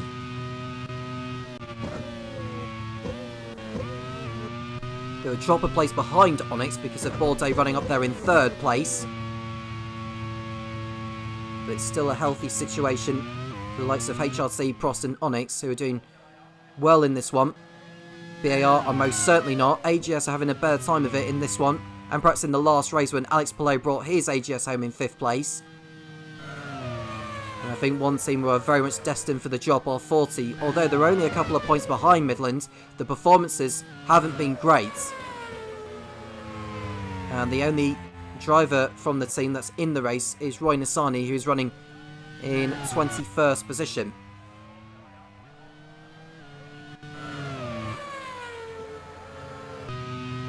And there's Giovinazzi in the BAR. He's able to, well, it looks like it was going to be up the inside there of Colton Herta for a moment, but Herta was able to resist. And so the American stays ahead of the Italian for the time being. And there's De Vries in P1, maintaining that 5-second margin over the Australian Will Power.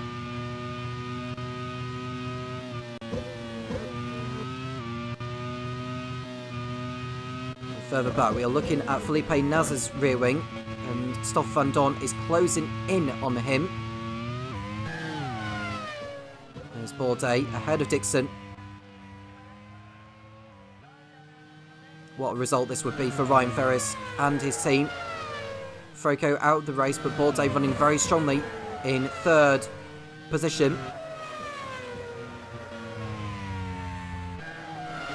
There's Galeo trying to get through on Kamui Kobayashi. But now Alex Palou is looking to make a move of his own, as they're coming towards the end of the lap that they are on. Now Nick De Vries, Formula 2 champion in 2019, Formula E champion in 2021. And we have seen a move from Alex Palou up the inside of Sean Galeo, and he wasn't going to wait around for any longer. That is him through into 9th place and on course for 2 championship points.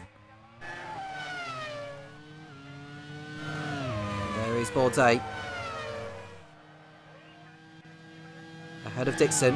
Now, as it stands in the championship, if the positions were to remain as they are, Scott Dixon would collect 12 championship points, which would move him on to 120. And Will Power, who's running in 2nd place, would close down the gap because he's ahead of Dixon in this one. Power would move on to 82, so the gap would come down from 44 to 38. And there's an off there. That is Giovinazzi, who's had a spin on the exit of Hawthorns. And he's pointing the oncoming traffic. Now, he went for a move on Colton Herta, which is what he tried to do on the previous lap, but didn't quite pay off. This was even worse. And you can see Roy Nassani going through ahead of him. And Giovinazzi will get the car pointing the right way, and he will rejoin in 21st position ahead of Marco Wittmann.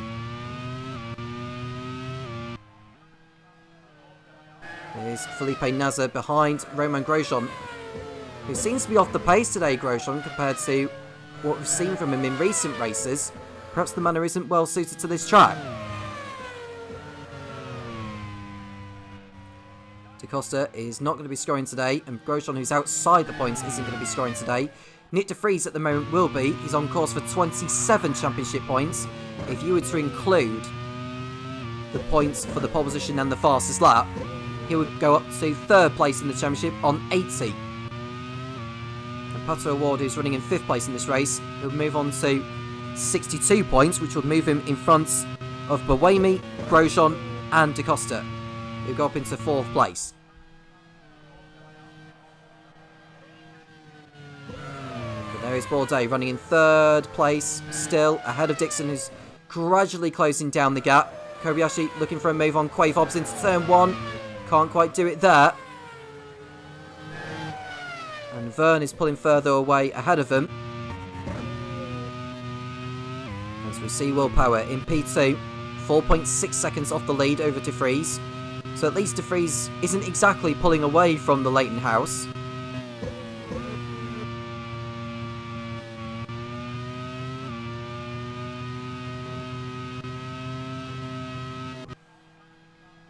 Kobayashi line up a move on Quay Fobbs, and he's done it into Hawthorns. What about Galeo on Palou? He wasn't able to make the move at the same time, so he has to sit back for now. That was a good move there from Kobayashi. Moves him up to 7th place. As we see Palou attempting an audacious manoeuvre on Quay Fobbs, which doesn't quite pay off.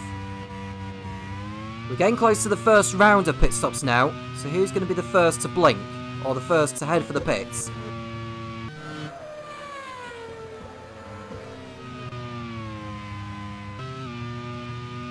There's Palou ahead of Galeo. I think Galeo is trying to make a move on Palou, which doesn't come off in the end.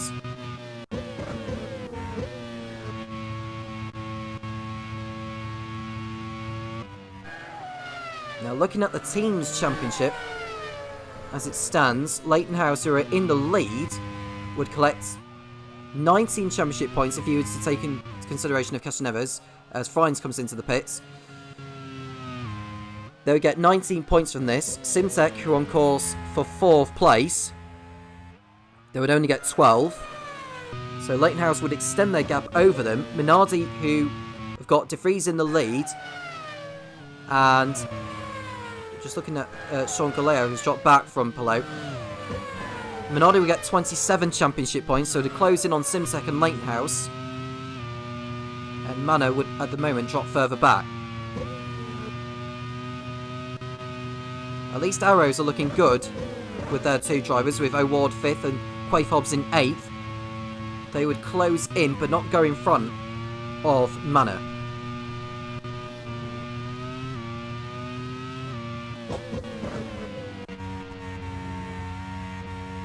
The gap is 4.1 seconds between De Vries and Will Power, and that's because De Vries is stuck in traffic. He's behind Robin Frines, who has just pitted. And there is Marco Wittmann, who is behind De Vries on the road. The gap is 4.2 seconds now between De Vries and Power.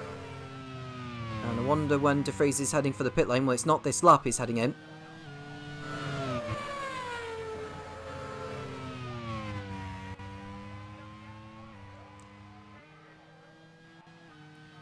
So the gap between Bourdais and Dixon is less than 1.3 seconds.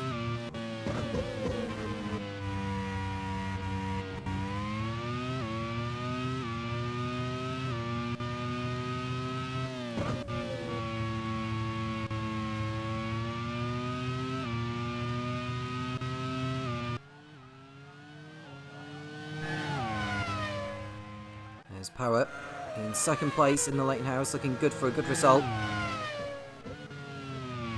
4 seconds is the margin, but he's going to be coming up to the traffic, I'd have thought, very soon, as Colton Herter heads to the pits in the AGS.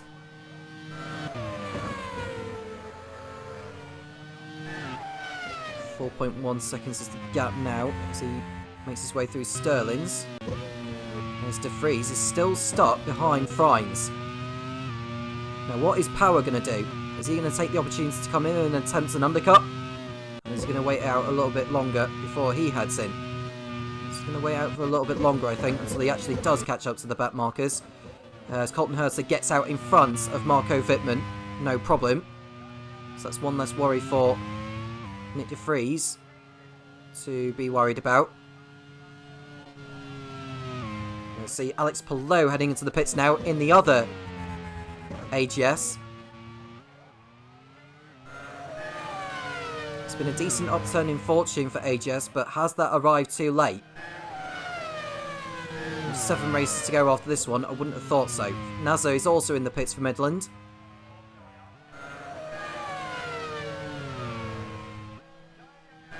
Now, De Vries is still behind Frines. As we look at Nick Yellerly, who's 11th on the road. Hasn't pitted yet.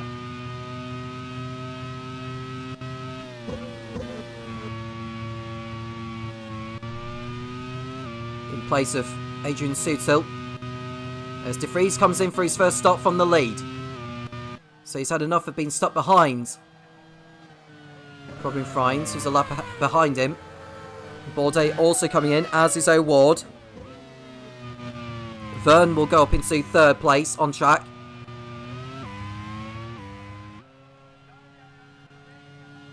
De Vries will rejoin behind Adrian Quaife-Hobbs, but ahead of Nick Yellerly. So I think De Vries has actually come out in some clean air as Van Don comes into the pits.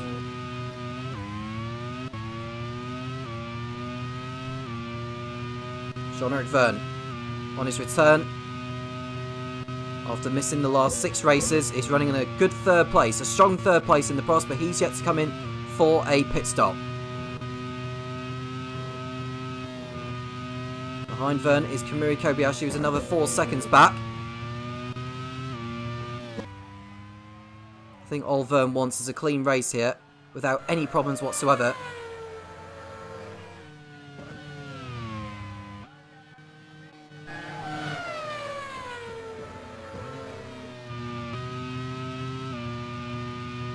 Verne in P3 as Palou just to keep his car on the circuit. He's only just pitted as the Spaniard. Adrian Quaife-Hobbs comes in from 6th place, so De Vries won't need to battle it out with him on track.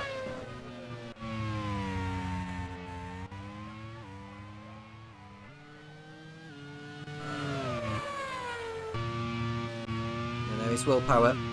He's in front of the lapped Marco Wittmann.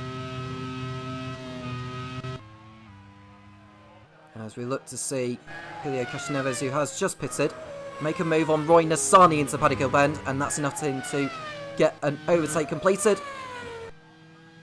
And 40's miserable season continues. That's Pato Award behind the Super Aguri of Ollie Berman, who hasn't stopped yet either. And the race leader, Willpower, comes in. Dixon will take over. What about Jean-Eric Verne? Is he going to go into 2nd place as well? Or is he heading for the pits? He's heading for the pits, is Verne. Kobayashi will go up into 2nd place. And Nick De Vries has posted a new fast start, a 1 minute 8.6, which is fractionally faster than what he had posted previously. Making the most of the fresh tyres to good effect. And Verne is going to rejoin behind Bourdais, because Bourdais was ahead of Verne before the pit stops had started. And I think he's got out in front of O'Ward as Verne. He has done, because O'Ward has been stuck behind Berman. So that, the timing of the pit stop for Verne has paid dividends. He's now ahead of O'Ward on merit. That's a genuine change for position. There's Kamui Kobayashi in 2nd position in the manor, with Grosjean back in 14th place after his pit stop. And Wittmann in for the 2nd time in this one. He's down in last place anyway. Dixon also comes in from the race lead. And Kobayashi is also heading for pit road, which will see De Vries take back the net race lead.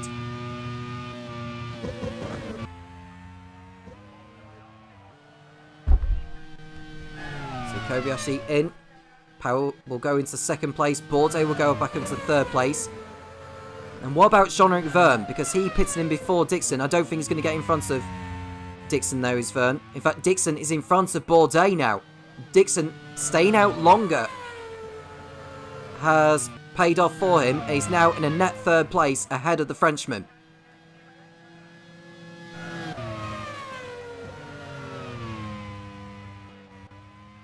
And Adrian Quaife-Hobbs' timing of his pit stop has cost him horribly. He's now behind Sean Galeo. 8.7 seconds is the gap between De Vries and Power. That's round about double to what the gap was before the pit stops had started. And Power's race isn't going any further. He's out after 21 laps of this race. It's a bad dent to his title challenge as well. It's great news for Scott Dixon, but for Will Power, his race has ended in retirement with a suspension failure. And it's not looking good for Leighton House's team's championship chances either. Will Power retires from second place. More points down the drain for Chris Cavani's team. It's great news for Minardi and Simtek. As we see Helio Castroneves run wide. Now, did he damage his car as he went over the grass at Paddock Hill Bend? We're going to get a replay of it now. If he has done so, then that's Leighton House's race effectively finished. And luckily, he was able to keep the car intact and not needing to head for another pit stop.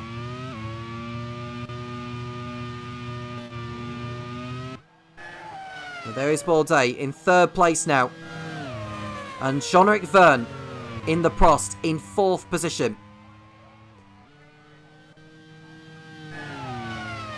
Pato Ward fifth, Komori Kobayashi sixth, Alex Palou up to seventh for AGS. Sean Galeo currently holding eighth, will be excluded from the race results, which would promote Adrian Quaife-Hobbs. Oh, there's contact made between Yellowy and Van Dorn though. Now Yellowy gets through, but that was very nearly a horrendous accident at Hawthorns. Yellowy going for the move on the Belgian. But no, that was a clumsy overtake from Yellowy. That was never going to work. And so he will get a time penalty for that. Will the HRT driver. There's a 10-second time penalty, so wherever Yellowy ends up, 10 seconds will be applied to his race time. But going back to what I was saying about Galeo, he will be excluded from the race result, which will promote Adrian Quaife-Hobbs, Helio Castroneves, and Felipe Nasr up a position and into the points.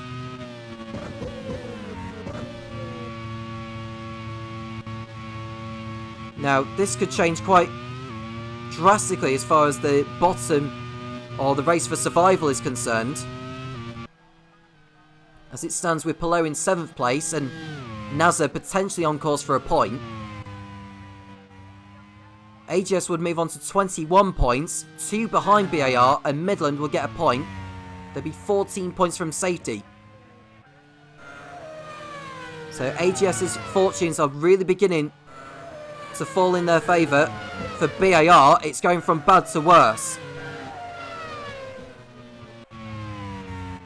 And this is the team's champions from Season 1. There is Nick De Vries, continuing on in the Minardi. He's now 15 seconds clear over second place Scott Dixon. He just needs to bring the car home now, pretty much. Now, Minardi, looking at their record this season. They've celebrated victory on 3 occasions. Felix da Costa coming out on top in Yongam and Istanbul. De Vries doing the same in Fuji. This would be their 4th win of the season. And Haryanto heads for the pit lane in the Midland.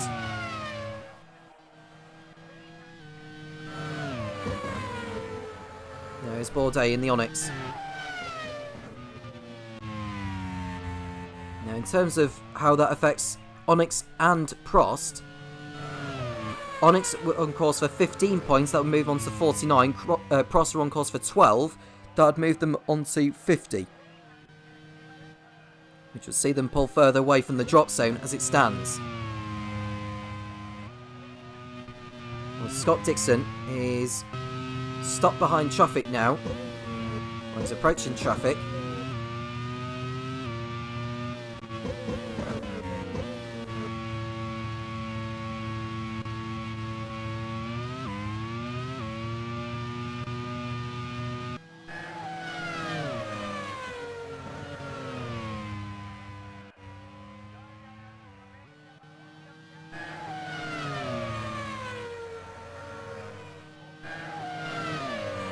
Dixon running in P2, on course for 18 championship points, on course to extend his lead at the top with Will Power out for the second race running.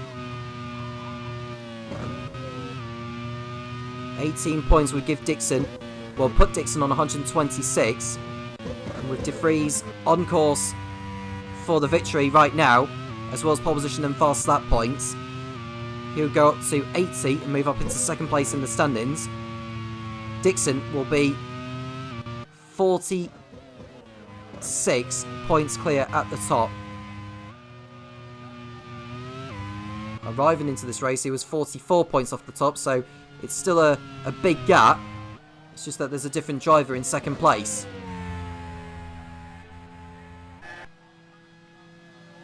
There's Dixon putting a lap on Marco Wittmann, who's had a lonely race so far after he needed to come in for a new rear wing at the end of lap 2.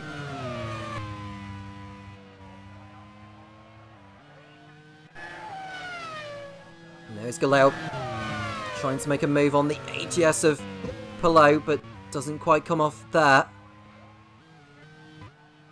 And there's a problem for Kobayashi. That's the manner out of the race. He's had a big shunt as he tried to pull off. That's a big shunt there. Stays out of the way of the traffic.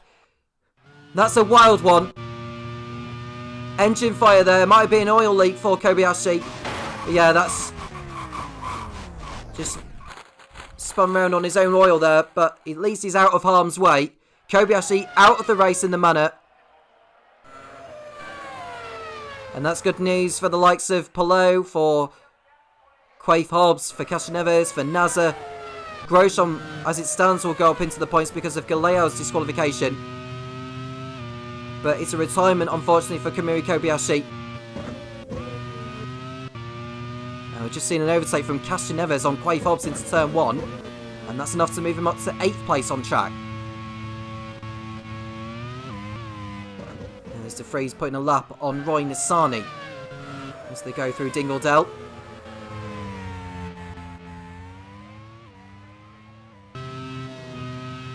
Well, Dixon is doing the best he can to close in. Galeo going for it again on Palou into Hawthorns. And the more he keeps doing that, the more he'll allow Castroneves and Quaife Hobbs to close in. We're at the halfway point now. 6 drivers are out of the race. Kamui Kobayashi, Will Power, Antonio Felix da Costa, Jehan Duravala. We also lost Alex Lynn at the start. And there's one more driver we also lost from this race. And that was Antonio Froco, who we lost on either the second or the third lap. But there is Sebastian Bourdais in 3rd place, looking good for his best result of the season. Jean-Eric Verne likewise. As we see Ollie Berman pulling off a move on Colton Herta into turn 1. He's made the move stick. Excellent move there from the debutant. And Dixon is continuing to cut down the gap on De Vries. The gap is 13 seconds. Well, let's see what the gap is as he crosses over the line. You can see that it's 13.1.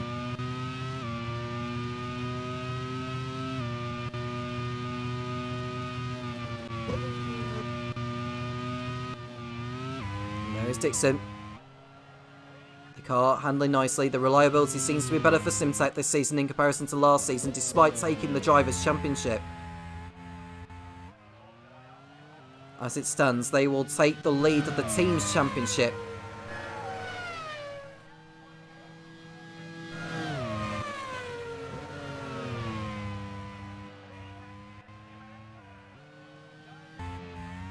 There's De Vries getting held up there by one of the BARs, that's Antonio Giovinazzi, who's competing in his second race this season. He substituted for Nicholas Latifi in Fuji. Didn't last very long in the race though, due to mechanical gremlins.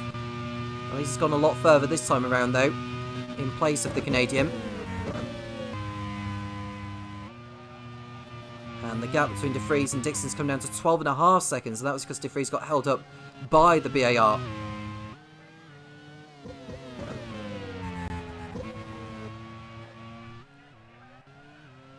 We're on lap 31.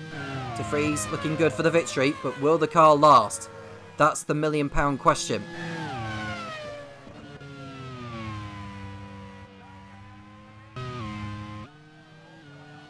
There's Bourdais ahead of Verne. The gap between those two is 1.6 seconds.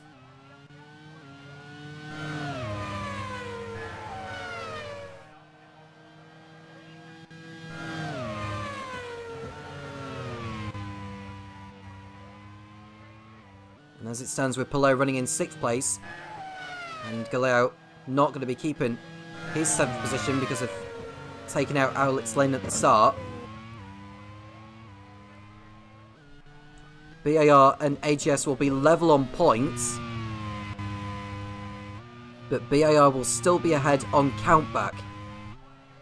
So they will still be ahead of AGS, only just though. And that was because of the 4th place finish they got in Malaysia.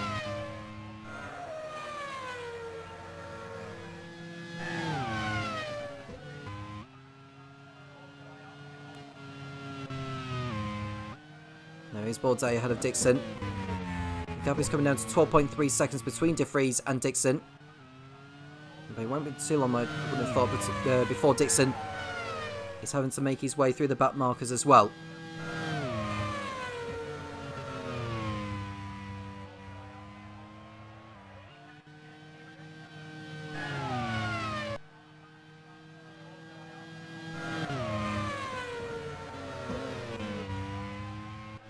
You can see Galeo trying to get through on the AGS of Palou still, but Castroneves is closing in behind. There's Bourdais in P3.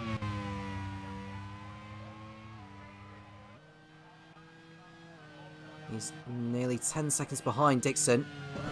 Won't be too fussed about that though, because he knows that the Simtek and the Minardi ahead are in much quicker cars. And Verne is gradually into the gap of Bourdais, but I say very, very slowly.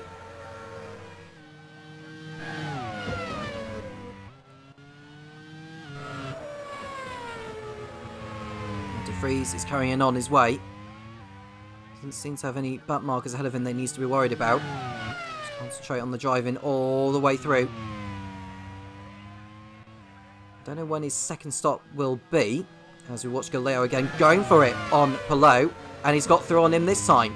So Galeo is through on the Spaniard, although it's little celebration because he knows he's going to be excluded from the race results anyway. But in terms of racecraft, this is still excellent stuff and what we should have been seeing from Galeo anyway.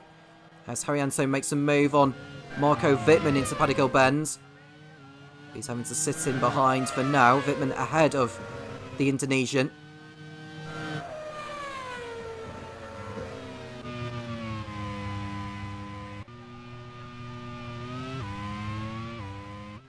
Well, not 34. De Vries continuing on his way. This would be his second win of the season, should he see it out.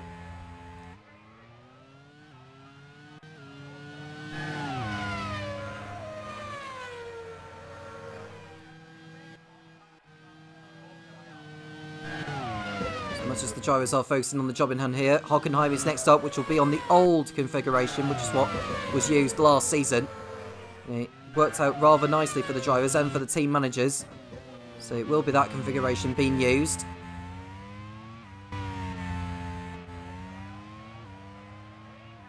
And there's Bourdais ahead of Dixon in the fight for third position.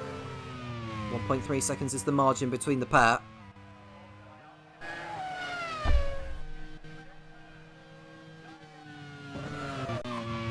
As we watch Robin Friends, who's in P14, touching the grass as O'Ward pits in from 5th place. And he'll rejoin behind Van Dorn.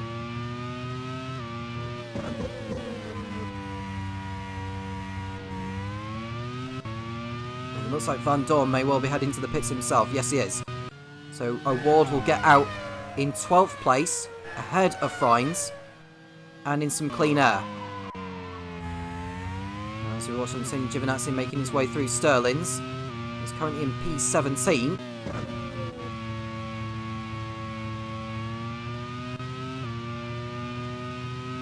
And De Vries, the race leader, comes in. Now, is Dixon coming in at the same time, or is he going to be staying out there for another lap? He's staying out for another lap, is Dixon.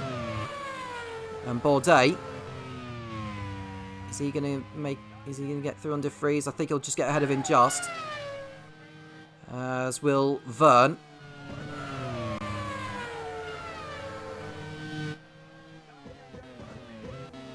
De Vries rejoins in 4th place. As Galeo comes in from P7 as well, or P5 as it would have been. Nasser also in. Back with Scott Dixon, who's temporarily in the lead. Just saw in the background there will be a back marker, so we'll make the most of the track position before he catches up to it. As we can see the Super Aguris. And there's Berman on the inside of Friends into Particle Bend. There's no change there. And Nasser rejoins in 15th place behind Colton Herter.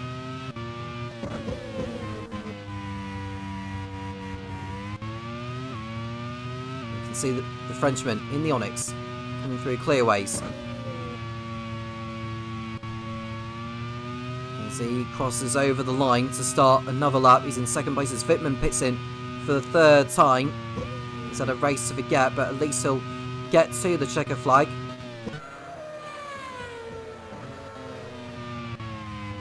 We are with Jean-Eric Verne, who's running in 3rd place on track. He was in 4th before the 2nd round of pit stops had begun. Palou pits in the AGS.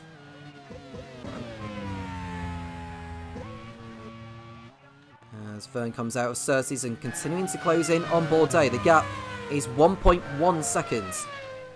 So Verne comprehensively the quicker of the two cars, but the Onyx is the one that is ahead on track. It could come down to track position when the pair pits in, unless they both pit in on the same lap. As Herter is carrying an issue in the AGS, and it's going to be yet another retirement for the American. So he is out of the race, and he has got to hope that doesn't happen to Alex Palou either, who's running a strong race again. Here's Bourdais. He's having to adhere to the yellow flags for the time being, but Herter's car is now cleared.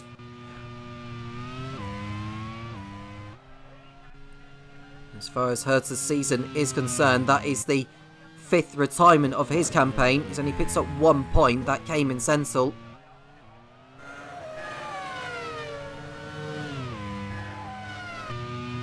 And there's Verne in P3, just ahead of De Vries, who's just pitted.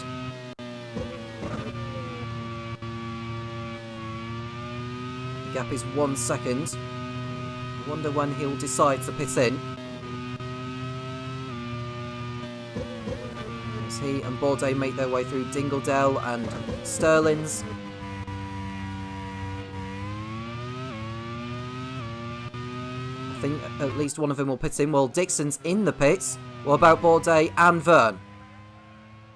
They are both deciding to stay out as we watch De Vries make a move on Jean-Eric Vergne as they go through Pedicle Bend, and that move was going to be happening all along. De Vries ahead of Jean-Eric Vergne,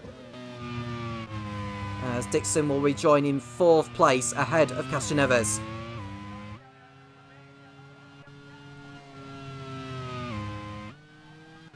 In fact, Castroneves is in the pits, which promotes Adrian Quaife-Hobbs up a position, Nick Yellerly in at the same time.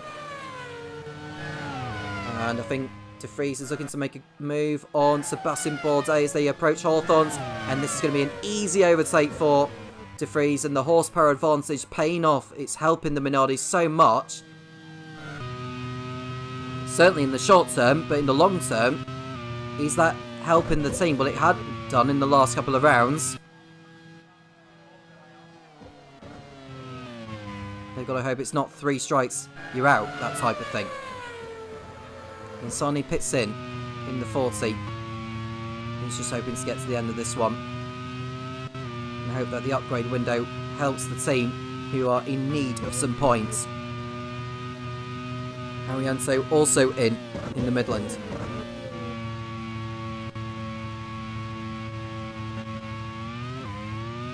So De Vries back into the race lead now. As we watch Sean Galeo trying to make a move on Ollie Berman for 8th place on track.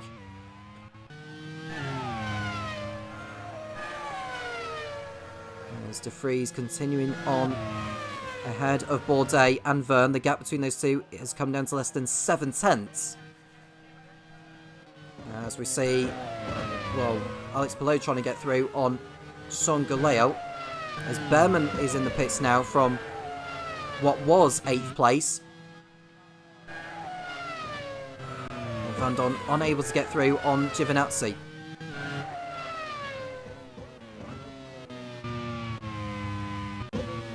As we see Bourdais and Vergne pitting in at the same time now. Now, how will this one play out? Well, we've cut away from those two coming in as De Vries continues in the race lead. Dixon will go back into 2nd place. And in 3rd place, is Quaife-Hobbs coming in, or is he staying out for another lap? I think he's in. Is Quaife-Hobbs, as is Grosjean. So where will Bourdais and Vergne come back out here? Well, Vergne has lost the position to Patrick O'Ward. So Vergne is back behind O'Ward now in 5th position.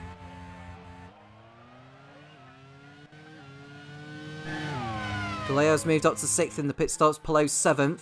Nasser is up to 8th place now, ahead of Castroneves and Quaife-Hobbs. So by pitting in earlier, Nasser's new tyres have helped him gain a few more positions. And that's significant, because if Galeo's disqualification was to stand, Palou would get 8 championship points for AGS, and Nasser would get 6 for Midland. And as far as the bottom 3 is concerned, or the bottom 4, with Onyx and Prost bridging further away, Midland will go on to 14 championship points. AGS would get 23. BAR have got their work cut out now in the second half of the season to make sure they stay in League One. Well, there is Dixon, who's 14 seconds off the lead. Doesn't look like he's going to be able to challenge that.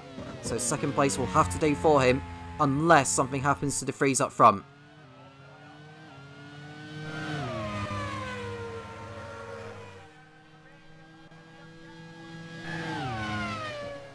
Six retirements so far, 20 still going.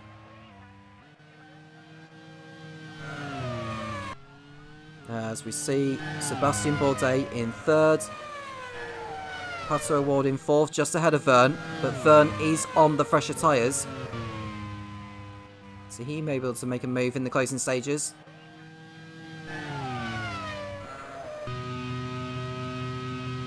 And there's Sean Galeo. He'll be at smooth in the race results as it stands for taking out Alex Lynn at the start. Alex Lynn has had a very unlucky season so far. He's been taken out by Will Power in Yongam. He had also been taken out by Danny Kafia in Istanbul. as this will be the third occasion this season they've been taken out by another driver.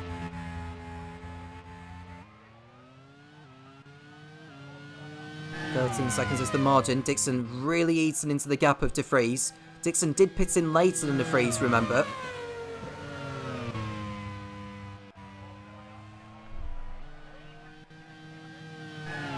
And Vern is now ahead of O'Ward, for your information. So Vern has got past the Mexican and has got back up into 4th place. Excellent overtake by Vern. Unless O'Ward is carrying an issue, because he's now over a second behind the Frenchman. Which could spell bad news for Topher Smith's Aero's team. The gap is now 1.4, so it may not be that O'Ward is carrying an issue, it's just that Vern got past him and O'Ward had to lift off the power to make sure they didn't make contact.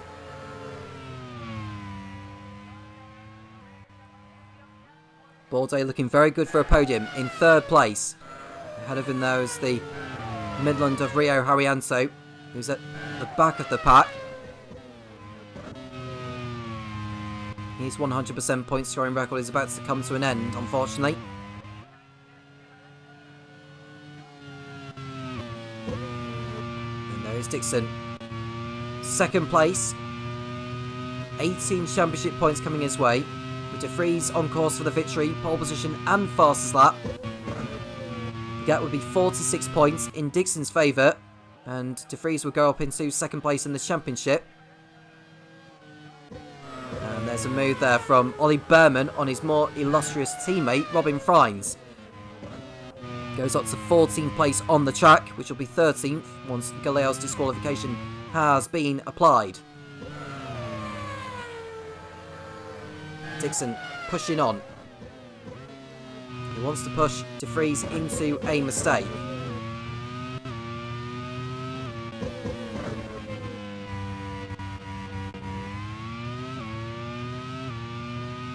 Castroneves running in 9th, 8th as it stands. Only in place of Sebastian Buemi, but he has done a reasonably good job considering the circumstances. And De Vries is stuck behind the Super Aguris now. First up is Frines, and shortly it will be Berman.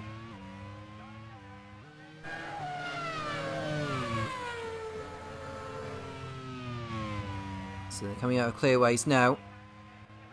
De Vries should go ahead of Frines before Paddock Hill Bend. He does so, no problem. Frines lifting off the throttle to allow the Minardi to go past. I'd imagine Dixon will cut down the gap a little bit, although maybe not. There's Castroneves running wide now. And he was able to rejoin the track. He tried to make a move on Nazar into Hawthorns, but the move backfired. So he ended up on the grass there, and he almost lost the position to Adrian Quaife Hobbs.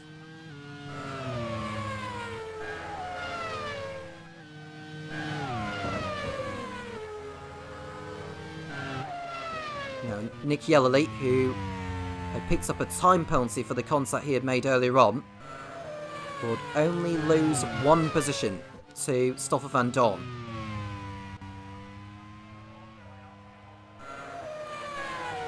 As we see Quaife Hobbs making a move on Castroneves as they go towards Paddock Hill Bend. And the pair get through safe and sound. That was very nearly an overtake there, or even a collision between the Brazilian and the Brit. Now Sebastian Bourdais is still running in 3rd place ahead of Jean-Luc Vernon. He's got the gap down to 1.4 seconds. Not a lot of time left in the race, but you never know.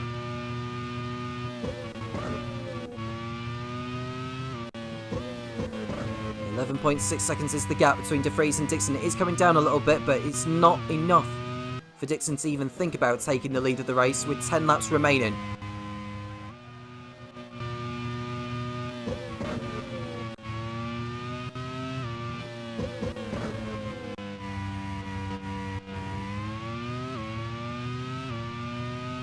There is Castroneves ahead of Quaife Hobbs in the battle for 9th place on track. Grosjean is getting into the fight here. There is De Vries continuing on his way. He's got Ollie Behrman in front of him. I think once he gets by Behrman, I think that'll be the last back marker he'll need to negotiate. As Haryanto and Wittmann go into combat.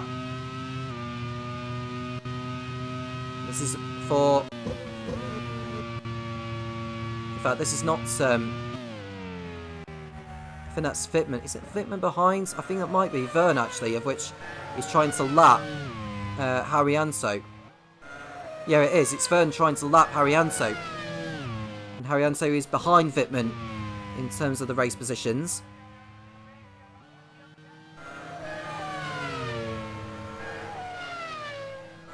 So Vern will be annoyed with that. As Wittmann is... Now this is going to be interesting. Wittmann is ahead of Bourdais on the circuit. But is he going to allow Bourdais through easy? I think he is. So Wittmann having to yield to his... Well, that's to the Frenchman, I should say. The next car behind him will be his compatriot and... Oh, sorry, will be his teammate, Jean-Eric Verne. And there is De Vries, still stopped behind the Super Aguri of Ollie Behrman.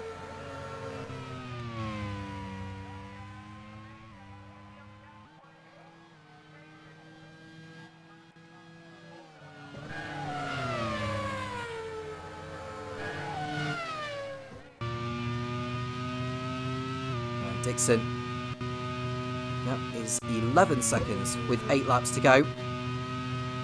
It's looking good for another victory for Minardi. But we saw this before in Misano, where Antonio Felix da Costa was dominating up until the last 5 laps when his gearbox had packed up, or the suspension packed up, and he was having to pull to the side.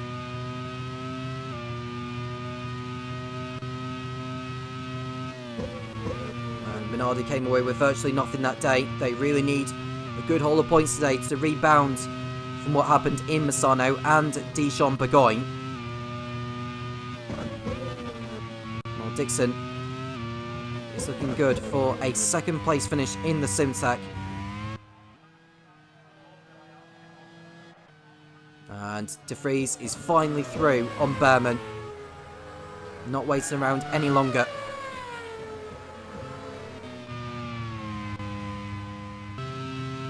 As we see Grosjean going for it on Quaife Hobbs for 10th place on track. Not able to get through this time around.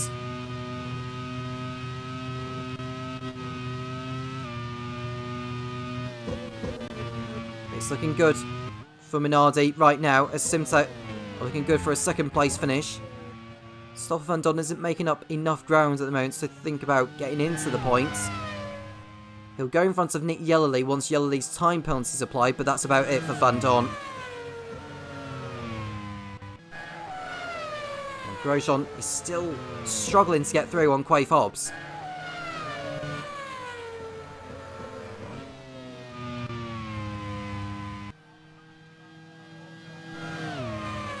Now Bourdais in 3rd position, looking good for Onyx's first podium of the season.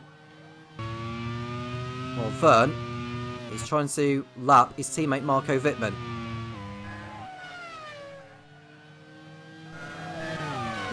Wittmann will obviously need to watch out for Haryanto, of which he's battling for position with. 19 are still running in this one. Colton Herter, Kamui Kobayashi, Will Power, Antonio Felix da Costa, Jehan Duravala, Antonio Fuoco, and Alex Lynn out of the race. Now Van Dorn, as it stands, will go up into 11th position once all the penalties and disqualifications have been applied, but he'll want to carry on his way in case something happens in the final 6 laps of this. And De Vries is now only 10 seconds clear of Dixon.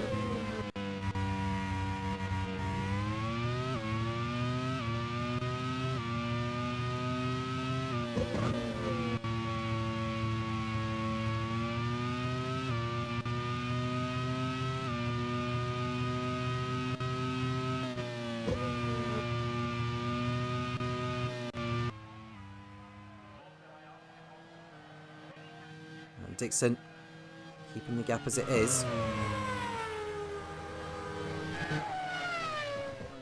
Now De Vries will be coming up behind Van Dorn not too soon, although I think there's a big gap between those two cars, of which De Vries won't be able to catch up to before the checkered flag, so I think De Vries will be fine from here on in.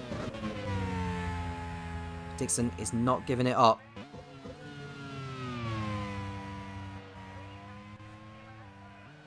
Super Aguri cars are looking like they're going to be finishing outside the points again.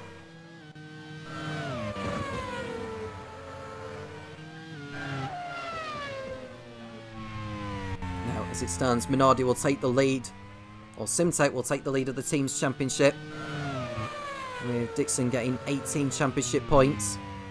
We'll move on to 162. Leighton House will be getting 4 points because of Castaneva's getting 8. That would put them onto 157. And Minardi by getting 27 points, with De Vries getting the win, fast lap and pole position. 144 they will be on. So the race for the team's title is very much heating up, as is the race to beat the drop. The gap is less than 10 seconds as De Vries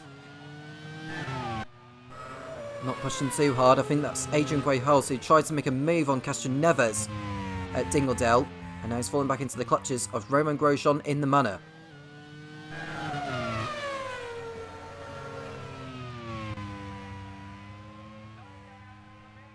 And there he goes. Grosjean up the inside of the arrows, and I think this is going to be a change for position here, and Grosjean goes through ahead of Quaife Hobbs. So that's another point going in the way of Manor and for Sam Hall. Grosjean up to what is effectively 9th position. Quaife Hobbs will have to settle for a point, which will be his first in the Grand Prix World Series. And as we see, Harriento and Wittmann going to combat. And this is for 18th position. Wittmann trying to chase after Nissany, but he's running out of laps to catch the Israeli.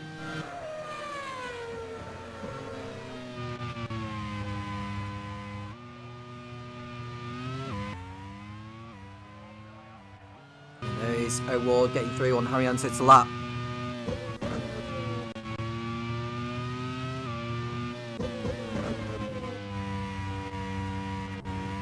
And there's Dixon, 9.1 seconds off the pace on De Vries, with 3 laps to go.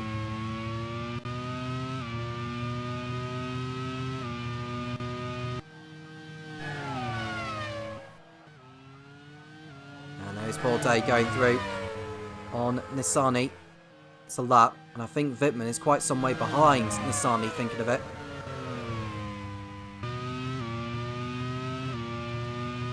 Dixon continuing to push on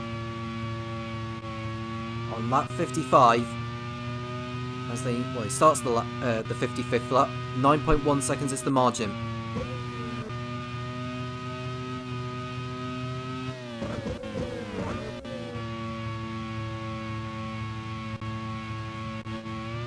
Druids. Dixon's championship is edging ever nearer. De Vries, he's very much keeping himself in the hunt. If he drops out of this now, then that is very much game, set and match as far as Dixon's title chances are concerned, because we'll just have too healthy of a lead over everyone else. Castroneves is trying to get past the Midland of Felipe Nasr in the closing stages.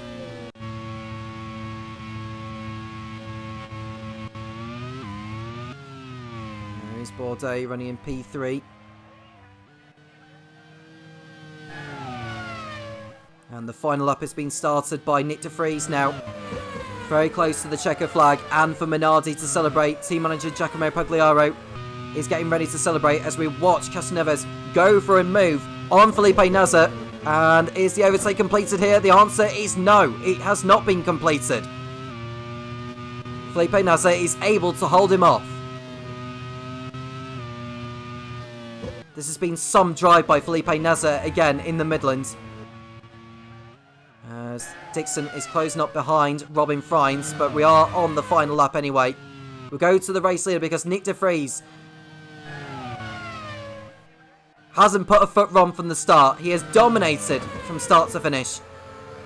He had a scare once Antonio Felix da Costa had dropped out with mechanical problems, but De Vries has been able to keep his car going all the way to the finish. Out of clearways for the last time, Nick De Vries takes his second Grand Prix World Series win. He wins the League One Brands Hatch Grand Prix. Excellent performance. Minardi back on top here in Great Britain. Scott Dixon comes home in second place. That's more points towards the championship, with Will Power and co dropping out. With 7 rounds to go, he's very much firm favourite to win it. Sebastian Bourdais bags his and Onyx's first podium of the season, and what a return for Jean-Eric Vergne in the Pros. 4th place for him. And then we go back to Pato Awards, more points for him. Not quite the victory, but still more points for Topher Smith and for the Arrows squad. Sean Galeo would be 6th, but will be disqualified from the race for his collision that took out Alex Lynn at the start. So Alex Player will be 6th, Felipe Nasr 7th. Roman Grosjean got ahead of Castroneves on the last lap because Castroneves had encountered a problem. So Grosjean will be 8th, Quaverfeld's 9th, and Castroneves pulls off before the line with mechanical gremlins. What a disaster for Leighton House. It couldn't have got any worse for them today. Castroneves loses 8th place before the line. So Grosjean will be 8th, Quaverfeld's 9th, and Van Dorn will be promoted to the last point in 10th place. So a rundown on the race finish. Nick De Vries wins ahead of Scott Dixon. Sebastian Bourdais for Onyx in 3rd place. Jean-Eric Vergne bagging more points for Prost in 4th. Pato Award 5th. Alex Palou more points at AGS in 6th. Felipe Nasr for Midland in 7th. Had a Roman Grosjean for Manor in 8th. Adrian Quaverfeld bagging his first points in 9th. And Nick Yellerley just beating Stoffel Van Dorn to the final point in 10th place on debut. Van Dorn in 11th and the last driver on the lead lap. Helio Castroneves classified in 12th. Ollie Behrman 13th, Robin Fries ahead of Antonio Giovinazzi, Roy Nissany, Marco Wittmann and Rio Haryanto were the rest of the finishers. Colton Herter, Kamui Kobayashi, Will Power, Antonio Felix da Costa, who we lost earlier on, Jehan Duravala, Antonio Froco and Alex Lynn did not finish. Sean Galeo, who finished 6th on track, was disqualified for taking out Alex Lynn at the start. The pole position and the fast lap points went to Nick De Vries and for Minardi. Well, for Scott Dixon, the championship is edging ever nearer for him. And what a day for Simtech and for Minardi. For Leighton House, it has been a race of a nightmare for them. Or a nightmare of a race, I should say. How does that affect the championship standings? I'll leave that for Topher Smith to run down. And I'll see you next time out in Hockenheim. Well, that was a much needed result for the Minardi team. Nick De Vries bringing home the victory and putting himself right back into his title fight, as well as bringing Minardi some much needed points as well. We lost Antonio Felix da Costa earlier on in the race, which I'm sure will have put the fear into Giacomo Pagliaro for the race, but Nick De Vries doing a fantastic job and nursing his Minardi to bring home the goods here at Brands Hatch. What a race there was for the Dutchman and for the Italian team. But what has that done to the standings? Well, Scott Dixon holds on to his lead on 126 points now, with De Vries moving up into second on 80, 46 points behind Dixon at the moment. A couple of race wins away, but stranger things have happened in racing that could still be overturned by the time we come to the checkered flag in Laguna Seca. Will Power moves down to 3rd in the Leighton House on 64 points. Pato Award, consistent point scoring, has put him up to 4th now on 62 points. 2 ahead of Roman Grosjean in the Manor, still there in the top 5 as well. Antonio Felix da Costa 6th in his Minardi, ahead of Buemi and Castroneves in 2 Leighton Houses there on 52 and 37. Kobayashi is also on 37 points in 9th, and Stoffel Van Dorn moves into the top 10 on 36 points. In the team standings, Simtech leads the way, having taken over the lead of the championship from Leighton House, 162 points to 153, while Minardi is still clinging on to that battle on 144. Manor on 97, ahead of Arrows on 91, who move away from Super Guri in their fight for 5th. Onyx Grand Prix on 49, ahead of HRT on 45. Proster in 9th on 38, and BAR round out the top 10 with 23 points. Well, what another fantastic event it has been in the Grand Prix World Series. That is Brands Hatch done and dusted for another season. Next time we'll be looking to Hockenheim with a blast through the forest. This will require a lot of power and a lot of top speed. but it might also call into question the reliability of some of our cars. We will see what happens. With the upgrade window between now and then, will the team managers look to put some more reliability onto their cars, or will they go for broke in the high-speed, high-powered nature of the Hockenheim circuits? We will wait to see what happens. But until then, thank you all for tuning in. Take care.